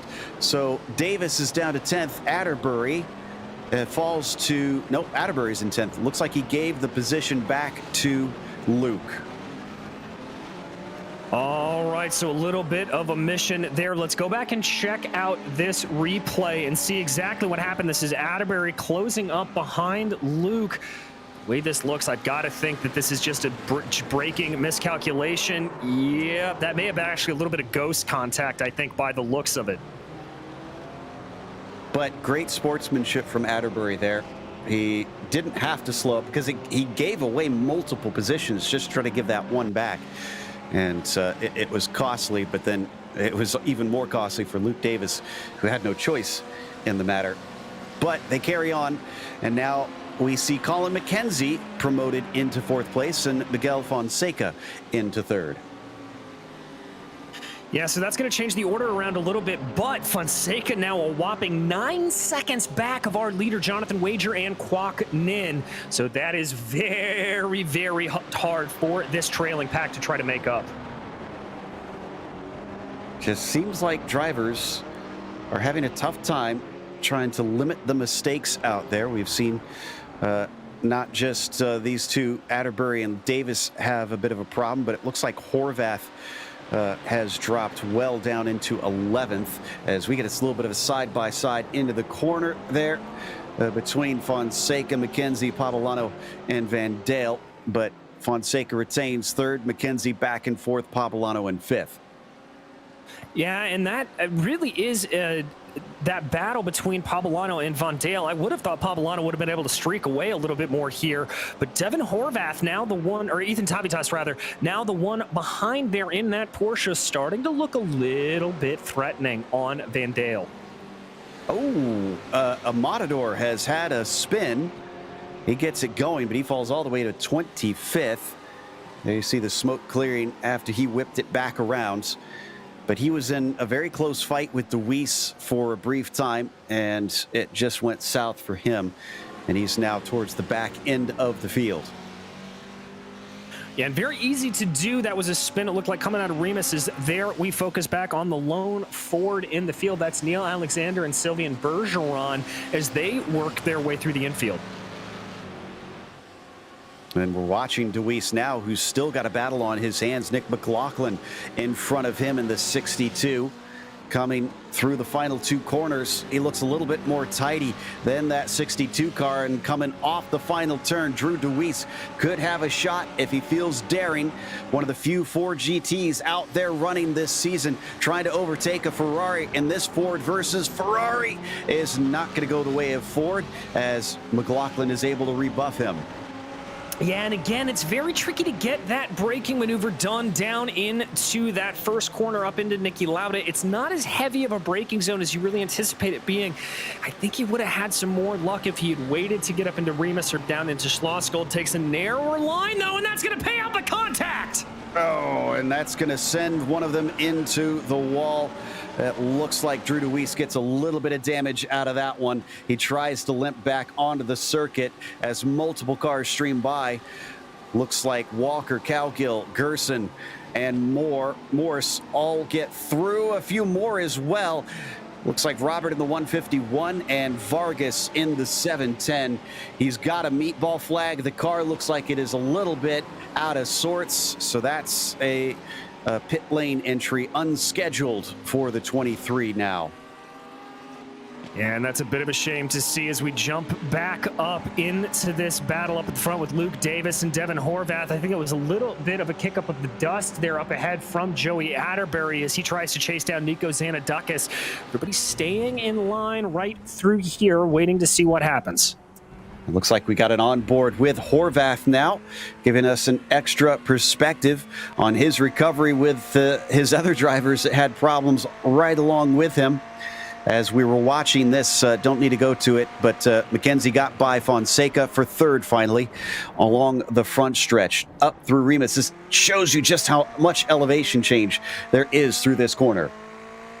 Yeah, really through this entire track, Joe. I mean, and the thing is that we saw that inside line that Deweese took with the Ford versus Ferrari battle that we were following. You really don't want to take that traditional apex and clip the inside curbing, is because there's so much elevation there, and it actually, the camber is so extreme that if you dip those tires down onto the curb, it can kind of throw off your handling, and so you've got to take that corner a little bit wider than you think you should. We've even seen professionals at the F1 level have spins out of that corner before. It is surprisingly tough, as that was a little bit of a mistake coming out of the chicane. And it looks like Pavolano's on the ropes now, as we've also got Joey Atterbury side by side, and some side-to-side contact with Nico Zanadakis. This could give a chance to Luke Davis, who gets a touch from behind. Horvath getting into him. He apologizes over the radio. Still looks to try and complete the pass up into turn 1. Davis does not cover the inside. He'll leave the door open, and no serious attempt from the 32. No, but he does get a little bit of a better run off the corner. Oh, who is that around, Joe? McLaughlin, another one that just touched the gravel coming out of Vert. And unfortunately, he found the barrier exiting there. Yeah, you see the 20 trying to eventually get going. Or no, that's Amador. That's a different car. So we've had two separate incidents, very close to one another. He's trying to get to pit lane, and he's struggling, too. Yeah, there's not a lot of grip out there on that painted tarmac, but he is going to spin again. I think there's something wrong with that car, Joe. Got to be some damage or something. It's not looking right as the battle carries on now down into Rauch. This is Rhines and Hedgecox, who are fighting for the 12th position. There are battles all over the place, frankly. Our director keeps finding new ones just as I spot another one elsewhere. And there is action to be had all over, and we're just about to the halfway mark. Yeah, indeed. As these guys have got to be a little bit careful as they work their way around the battle up in front of them. Those two Ferraris of Davis and Horvath, if they get fighting too much, as Atterbury took a little bit of a thought there down to the inside of Zanadakis. Good run for Joey, though, off the corner, and you see Nikos getting very, very careful down to the inside. Yeah, no wonder Nico is up 4 positions. He's the reverse of what Atterbury is, who's lost 4, and he's going to make that 3. Oh, as he parks it at the apex, and 2 cars make contact. Oh, Atterbury got bumped by Zanadakis, and Davis got into the back of Nico. That allows Devin Horvath another shot at things, and we get a little bit of a fight back from Zanadakis. We go Noah's Ark down into Schlossgold, pinch down to the inside, contact between them. He loses control, and Joey Atterbury finds himself losing multiple positions. Joe, this is a very scruffy race from Joey Atterbury. It's not what we are used to seeing from him. We are used to seeing some pretty clean precision and just a lot of bumping and banging today out of that Lamborghini, but that is going to allow for Zanadakis to hold it for now, as that is going to be Horvath looking to make a move into Rent. You can't normally make passes there. But Nico has to come in. You can see him braking early. He's got a black flag. So does Atterbury. They raced too rough, and now they're being given a drive-through penalty. So that 13 incident limit coming out here, not as a result of off tracks, which is what we normally see, but as a result of all of that bumping and banging. Oh, tough break there for the two of them. Not too surprised. It's been kind of sloppy, and Atterbury almost looked like he was trying to stop in his pit stall, and they decided against it. Nope, Atterbury's unfortunately ended his race, it looks like. So 51 is done for today. Battle for third is still on. One of our onboards today, Miguel Fonseca fighting with Colin McKenzie. These two have been mighty close. It's just we've had so many other battles, we haven't been able to check on this. Yeah, we really haven't. And remember, McKenzie was able to get by Fonseca. There we go on board with the VR user Fonseca as he works his way around, just trying to hold on as close as possible to the back of McKenzie, not losing that draft, almost getting off into the gravel there. Very moody lighting here for Miguel. Almost reminds me of Paranormal Activity. Hopefully we don't see anything spooky out on track as he tries to chase down the number 15. And they will have to take pit stop soon. That could offer him a chance to try and leapfrog him if he thinks it's possible. Behind them, the red car that you see is Michael Pavolano. Just keeping them honest. He's not within striking range, but that BMW knows if they start fighting, he could become a part of the equation. Yeah, he will indeed. And I really think here, you know, we're getting down to the point. I anticipate pit stops firing off between about 15 and 7 minutes to go. That's about the optimal pit stop range that we saw drivers do last night. So there could be a little bit of a situation here where Fonseca's a little okay being behind, maybe saving a little bit of fuel, but I also think he wants to get that spot back. We got our first taker. Jason Burmeister in the 74 comes in for a scheduled stop.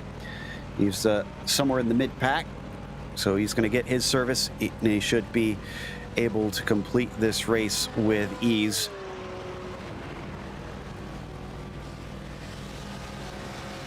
And it's a little bit of a long stop here. I wonder if he's trying to get some of those repairs done.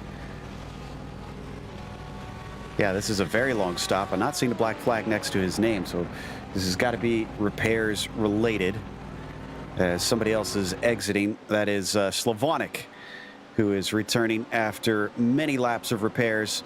He is 12 laps down, probably just going to try and get the points at the end of this race.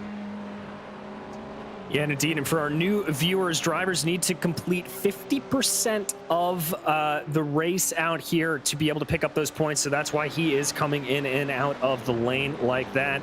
Focus back here, though. This is Mackenzie and Fonseca. Pavolano looking a little bit interested in the back of this battle as well now. Don't need to go to it, but Jordan Walker just had a spin. He falls to 19th after that one and carries on.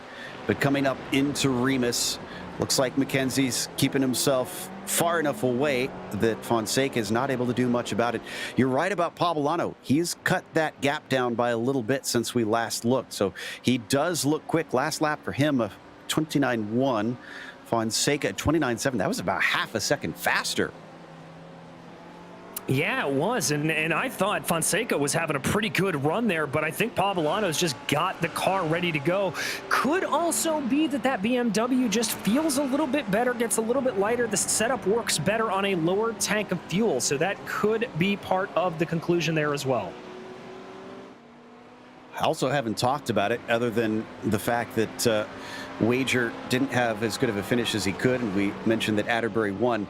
Well, it's going to be a complete swap around this time because, as we mentioned, Atterbury has DNF'd now, and Luke Davis was second in the first round. Well, he's still mired down in 10th place, so Luke is certainly not going to be looking to challenge Wager after this one. Fonseca might have a good shot at being up at the top of the points as he's still in 4th, and poor Devin Horvath is still only able to get himself up to 8th. So it's not looking good for anybody but Jonathan Wager at this stage. Yeah, no, it's really not, as we've got coming in out of 11th. I believe that's Gowan coming down pit lane. Excuse me, it's Davis coming down pit lane. A couple other drivers opting to pull into the pits. I'm seeing Patrick Cowgill on the Lamborghini also pulling down. And I think Davis really one of the first front runners to elect to take a scheduled stop. He's finally rolling now. We're at 16 minutes left. Ooh, looking good under braking down into Schlossgold. Fonseca gained somewhat there on Colin McKenzie, but then he gave it up on the corner exit. Maybe he was experimenting to see how deep he could take it. Yeah, that could be, and that could be a little bit of that setup for later on in the race. So we'll have to see if that plays out for him at all. These three cars here, Mackenzie, Fonseca, and Pavolano, seem very, very evenly matched. I get the sense that none of them are pushing too terribly hard. They're a little bit of coast mode here, and nobody really trying to go for broke just yet. Don't need to make risky moves here. Just need to keep them in touch, which credit to Fonseca. He's been doing that. He's making sure that Colin has to constantly check those mirrors, look at his relative, make sure that he's got enough space between him, that he can't be attacked from here. And we've been making such a big deal out of Pablano. We haven't mentioned that Van Dale in 6th place is not too far behind. Just saw a glance of him on that shot in the background. So he is also a potential factor in this one. There he is in the Bimmer. Yes, he is. He's about equidistant to where Pablano is to Fonseca. So again, just another one of these cars that's sort of going along here. Looks like, though, the Fonseca got a much better run there out of Remus. Able to get a little bit of a gap on Pablano, close that gap down to Colin McKenzie to about 6/7 of a second. So just some ebbs and flows here in the middle stages of this race. The latest on pit lane, Sean Mulholland, who has finished his stop and exits behind Luke Davis in 17th. Still waiting for more than half the field to come down for their stops, and we're down to 15 minutes left. This is where, as DJ mentioned, we tend to see most of them start to affect their strategy. Yeah, 15 minutes to go, and I think, Joe, last night we saw the longest anybody was able to stretch it was down to about 7 minutes to go or so. So we'll have to see if anybody goes for an undercut, overcut here. Nobody out of this battle opting to pop on in. Not entirely surprising. I would anticipate all of these drivers going just about as long as they possibly can. Ooh, Josh Gowan just ran out of incidents and has hit a black flag. So Josh Gowan is now coming into pit lane. Now, he's not allowed to stop here, or else he will get an even bigger penalty. He has got to continue on through, and then he can come back around to take his scheduled stop. Right, so this is going to be a real death knell to Josh Gowan, unfortunately, as he brings his Ferrari through. As you said, everybody else doing one stop here. He's effectively going to have 2 with this drive-through, courtesy of running over the incident limit. A lot of drivers having trouble here in the PRL GT3 AM series. I don't remember seeing nearly this many drivers get black flags for off tracks in the Pro-Ams, which I guess makes sense, but it's still a ways to go to get to the finish. So hopefully that's the limit of what we've seen for those who get the stewards wagging their finger at them. In the meantime, this is the battle between McKenzie and Fonseca that we've been watching for much of this race. Coming out of the infield portion, anybody interested in pitting this time? I'll tell you who's not, and that's our 2 leaders there, Jonathan Wager and Kwok Nin. They are both opting to stay out. Watching, looks Pablano. like Pablano is going to be the one out of the leading pack to pull the trigger. He's going to come in and go for the undercut. Okay, we'll see if that pays off. Nobody else has been joining him thus far. Only one amongst the top 10 as Christopher Rhines carries on. So, Luke Davis, Sean Mulholland, probably the ones we'll want to watch out for to see if they exit around the same place as Pablano, or if he'll be easily ahead of them. Davis, let's see, has been out for about 2 laps now, a 29.7 for him. Pablano's done with his stop. He's coming up to the cones. Yeah, he is going to be way ahead of Luke Davis. So Michael Pablano now inherits the highest spot of those who have pitted. Oh, we got a problem on the front stretch. Who's that? That's Gowan. He's got to be careful. He's only got 4 more incidents. And after that, he is going to just disappear. Ooh, yeah, be careful, bud. Wonder if he will actually decide to park it here in a moment with the difficulty that he's having. So as he carries on, obviously now pretty much a lap down from our leaders, who are now in as Wager pits. Kwok Nin carries on. We still have to wait a long time for McKenzie and Fonseca. So many problems for those behind that we've got a huge gap, and it looks like only Fonseca elects to pit. As he was trailing, he's going to try and leapfrog McKenzie. Is indeed, and let's see if that's going to pay out for him or not. As watching here, our leaders just staying down pit lane as we jump back to check out the rest of that. Here's Fonseca. Here is Horvath coming on in. So Wager's back out. He's finished his stop. He'll return in 4th and with clear air to boot. Looks like Fonseca's getting going now. He'll return in 7th spot. Van Dale also coming along.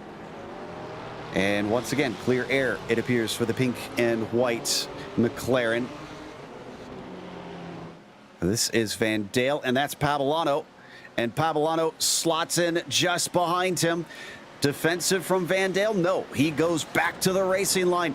Does Michael decide to attack? Yes, he does, and he sends it in deep. His tires are up to temperature, and he is through.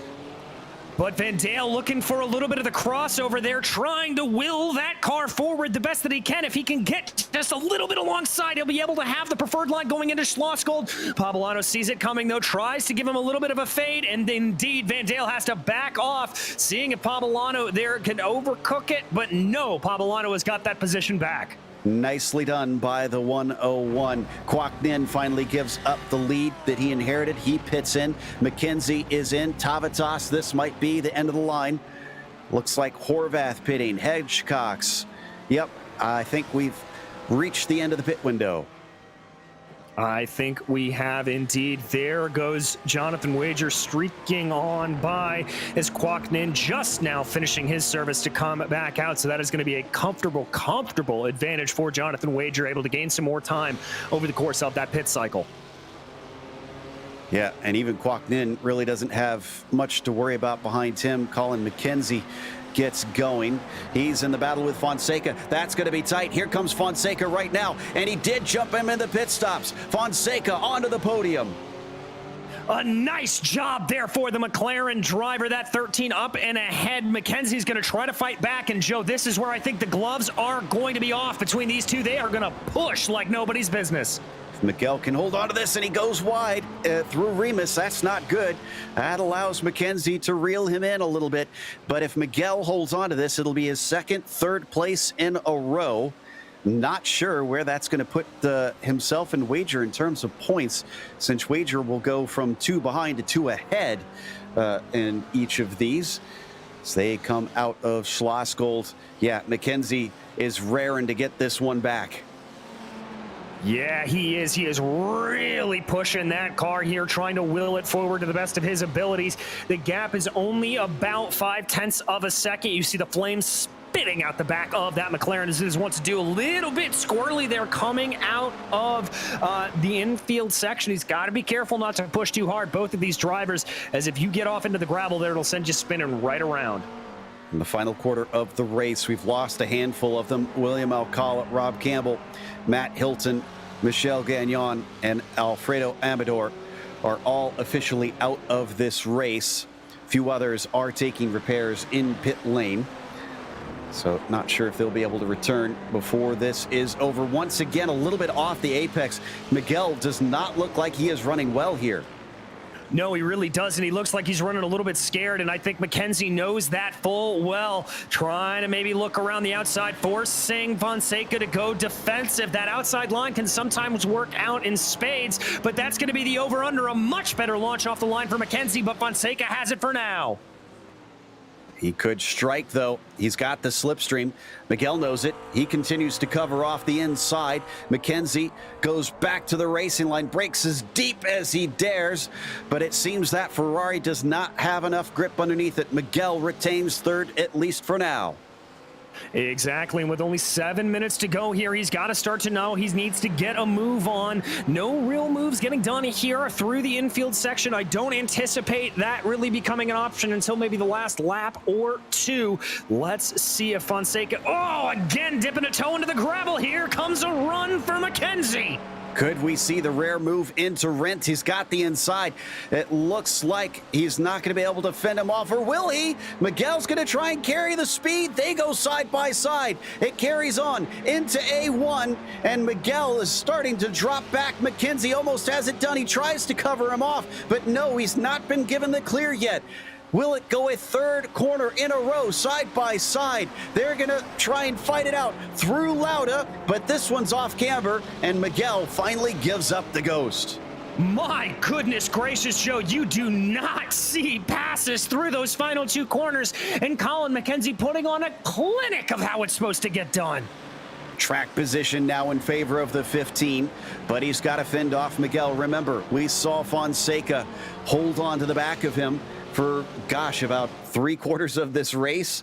So can he manage to get back up and get side by side? And And overtake, well, he thinks about it down into Schlossgold, but he's a little too far back for this one, but he's certainly trying to get into the head of the 15 car. Yes, he is, and he is not letting it disappear off into the distance, so definitely keeping up the pace. I really think that was all just precipitated by that little mistake he made coming off of Worth, that sort of mini little jink in the track. Let's see if he does it again now in the dirty air, if he's able to run a better line. No, again, he's very wide off the corner, and Mackenzie able to gain about a 10th. 5 minutes left on the clock. The win is looking pretty much in the hands of the 47 of Jonathan Wager at this stage. He's got 7.5 seconds to Kwok Nin, which is why we're watching this battle for third here. It is much closer, and it's been much closer for a good portion of this race. Oh, this time, once again, leading car having trouble, and he spins off, catches it, but Mackenzie, once again, has to hand the spot over as Fonseca pips through into third. And that was an incredible bit of driving, not only from Fonseca to be able to respond to that and not get collected in it, but from Colin Mackenzie to keep that thing pointed the straight way. He just got those left side tires up over that big sausage curb, completely lost traction with the car, and yet still able to recover it and stay within a second of Miguel Fonseca. And behind them, you see a little bit of a battle brewing between Van Dale and Pabalano. That's for 6th place as well. They're pulling along Horvath after qualifying 4th. I'm a bit surprised that Devin's not been able to make much ground up. He's gained a couple spots here and there, but it's still going to be a net loss today for him. It's a question of what could have been. Yeah, indeed. I would have thought for sure he would be able to fight his way past these two BMWs, but a little bit as we saw last night, the BMW appears to be very, very strong here at the Red Bull Ring. A good all-around car, and looks like it's just got a little bit of that top-line speed to help it out. Ferrari just not able to get the advantage it needs. We've got the onboard for Horvath as he approaches, and now it's going to be 3 cars in front of him. Tavitas is also within range, but he's got to pick him off quick. We've got, about 3 laps to go here before this is over, and he's already showing his nose a little bit, just trying to psychologically catch out Michael Pabalano, but it doesn't work on that corner. Pabalano probably more focused ahead because he's even closer to that 211. Yes, he is. Let's see if he takes a little bit of a poke there, just like we saw Horvath do there, just trying to poke his nose around a little bit. That's a big lockup in front, and look at that close from Devin Horvath. He could have a good shot here, covering off the inside. Pabalano prevents him from having the desired line. He's going to just hover in the middle of the track as Horvath tries to open up the corner entry. Not going to get him anything through there. Stays put in 8th place. Pabalano still close behind Van Dale as well. Yes, he is. So they're running 1, 2, 3 here. This is the battle for 6th place. We're going to have to see if anybody makes a mistake. I've got to say right now, that was a very squirrely and scary entry for Van Dale. That did not look good, but he was able to gather the car back under him and indeed get a little bit of a gap building there as well, holding on to it the best that he can. Didn't expect Vert to be one of the more dangerous corners on this track. We've already seen a couple cars go wide through there and either crash or lose positions. Meanwhile, off of A1, fantastic run by Devin Horvath. And look at how much Pabalano goes all the way down to the pit wall on the main straight. He's shallow into Lauda. That might hinder his corner exit. Horvath knows it. He gets a better launch off of it, and now he's got the momentum. He's got the momentum, but he doesn't have the draft, Joe, and you can see that Ferrari just stall out a little bit, but he's sticking to the outside, trying to force Pabalano down onto a defensive line, throw him off a little bit, looking for that momentum along the outside, and he's able to get it and pull right alongside Pabalano. The long way around of Remus. It's not done, but Horvath has the nose ahead. Pabalano could still come up the inside if he breaks late enough, and he is going to try and send it in deep. The battle carries on through the next right-hander, and it's going to switch back into the left-hander of Rauch here. Will Pabalano be able to continue to defend, or has he got to give up the ghost? He's got to give it up. Some very, very headstrong driving there from both of them. Pablano maybe having a look down into Worth. No, he's not going to be able to get it done. But that is some good heads-up driving there from Devin Horvath to be able to get that Ferrari up into 7th. Van Dale making good use of that distraction to start to skip away, but it's white flag for Jonathan Wager, who has got a handy 9-second gap to Quoc Ninh. We come back once again to the battle between Fonseca and McKenzie. Miguel has moved back into 3rd, but it is not over. Will Colin get desperate? Great exit for him.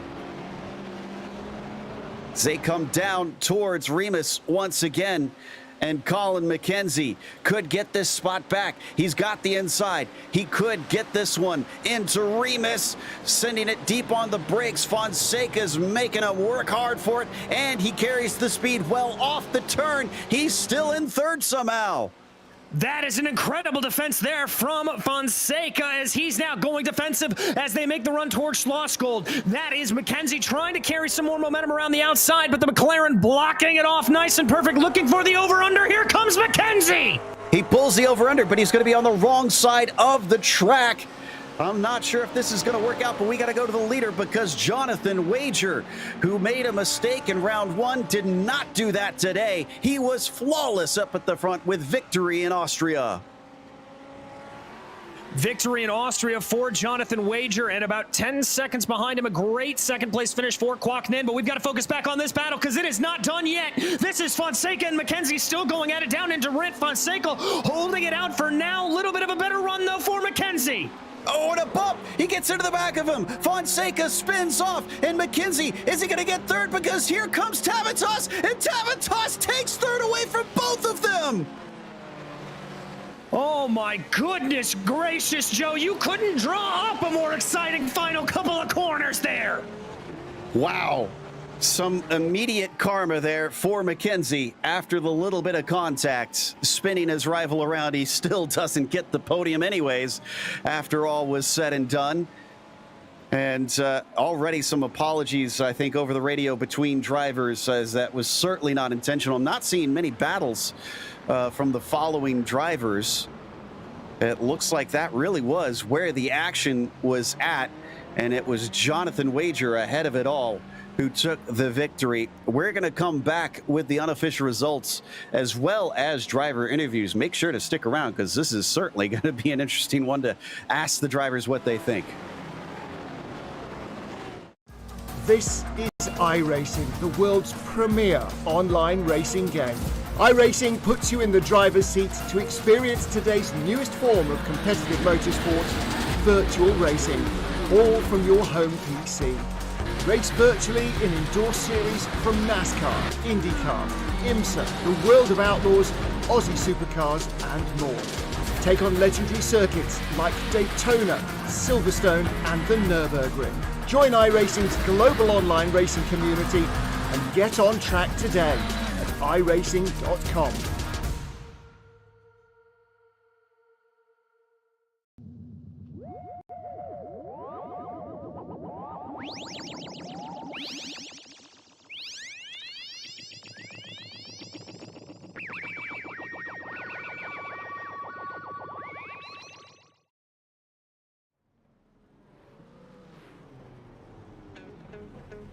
Welcome back here to the Red Bull Ring as a few drivers try to pull over for a photo op. Jonathan Wager has got to be beside himself.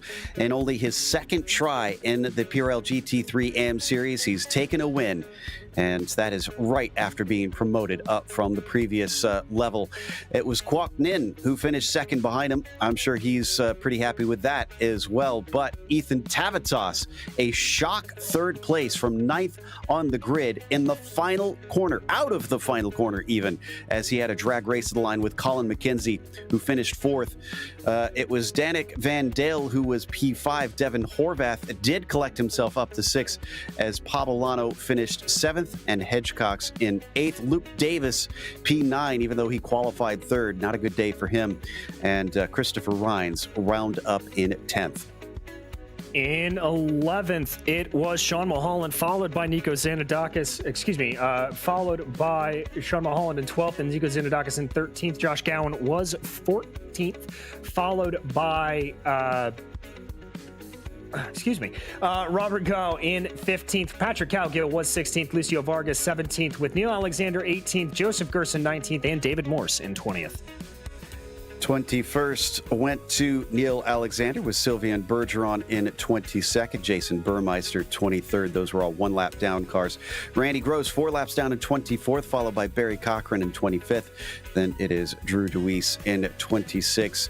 Nicholas Gowan did see the finish, but he was all the way down in 27th. Paul Slavonic also found the checkered flag, but was 12 laps down in 28th. From there, it is DNFs for the day, all the way down to 36. A bit sad to see, but we had a great run for Kwok Nin, who it looked like at first was able to hold on to the back of Jonathan Wager and just didn't quite have the pace even still.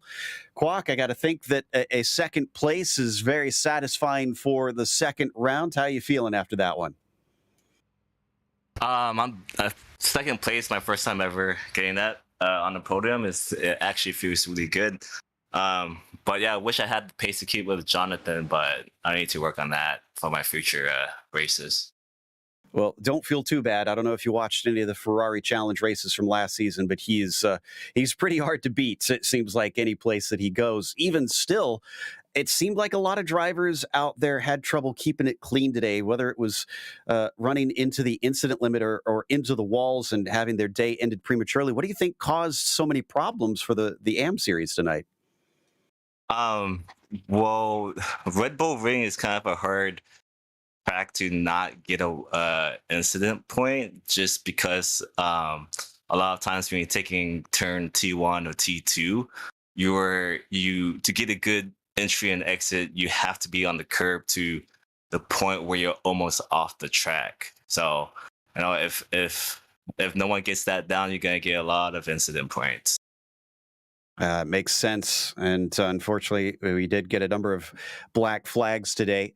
Well, obviously getting things into shape here for your championship run. But next time out, we're heading off to Australia for Phillip Island. How do you think you'll fare over there? Last time I ran Phillip Island was in the Mercedes, and it was pretty understeering. It would be my first time in the BMW, so hopefully I won't have that issue, and next time I can keep pace. That's the only thing I need to work on, really, to keep with Jonathan. That sounds simple enough to me, but sometimes easier said than done, I suppose. Is there anybody that you want to give a shout out to before we let you go? Yeah, I want to thank my team for practicing on the endurance series and every other sprint race. My family, you guys, and PRL for hosting the race and doing the best they can to keep everything clean. I was Kwok Nin, second place here today in the number 86. But up next, Ethan Tavitas. So I'm curious to hear if he's just as shocked as we were as DJ's caught up with our third place finisher. Ethan, third place out on track at the line. Talk me through those final couple of corners, my friend. Yeah, it was awesome. I was just sitting behind them, waiting for them to do something. They were fighting pretty hard, and I was screaming across the line. I was passing for third, so that was awesome. So was that a little bit of your strategy then going into it as we check out your last lap here? Were you just kind of waiting behind hoping there was going to be a mistake, or did you think you had anything to really put up a significant challenge to him? Yeah, just in my experience of the VRS races this week, practice, it was just to be consistent and it'll work out in the long run. So that was my strategy today. Well, all right then, and obviously good to see you back up here on the podium. Is this a little bit of what we can expect from you, or what are your goals for the season? Yeah, I hope so. Just do the best I can, and hopefully I'll be back in the interview room soon. Well, we hope you are too, Ethan. Anybody you want to thank for the run here today? No, just my team for helping me prepare. Well, all right, there you have it. Ethan Tabitas, your surprise third place finisher here today at the Red Bull Ring. Joe? That's going to close out our interviews for this evening. So before we go, we want to give a big thank you, of course, to our sponsors, which, of course, includes ASR. They design and build the sturdiest and most durable aluminum profile racing simulation cockpits available in the market today. Visit them at advancedsimracing.com. And to RaceLab.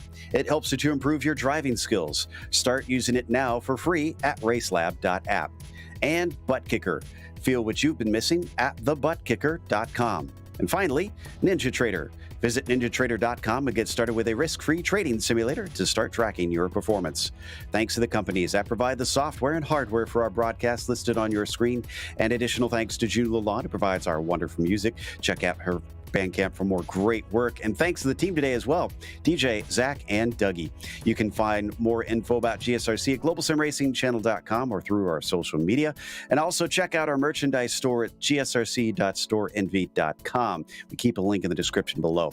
Don't forget to subscribe to our YouTube channel so you don't miss a moment. The next race will be Okayama for the Ferraris and Phillip Island for the GT3 AMs. That'll be January 11th at 8:30 p.m. Eastern. We have upcoming races for other series listed on the screen, so check those out. Mark them down on your calendar. Until next time, race clean, race hard, and we'll see you on the track.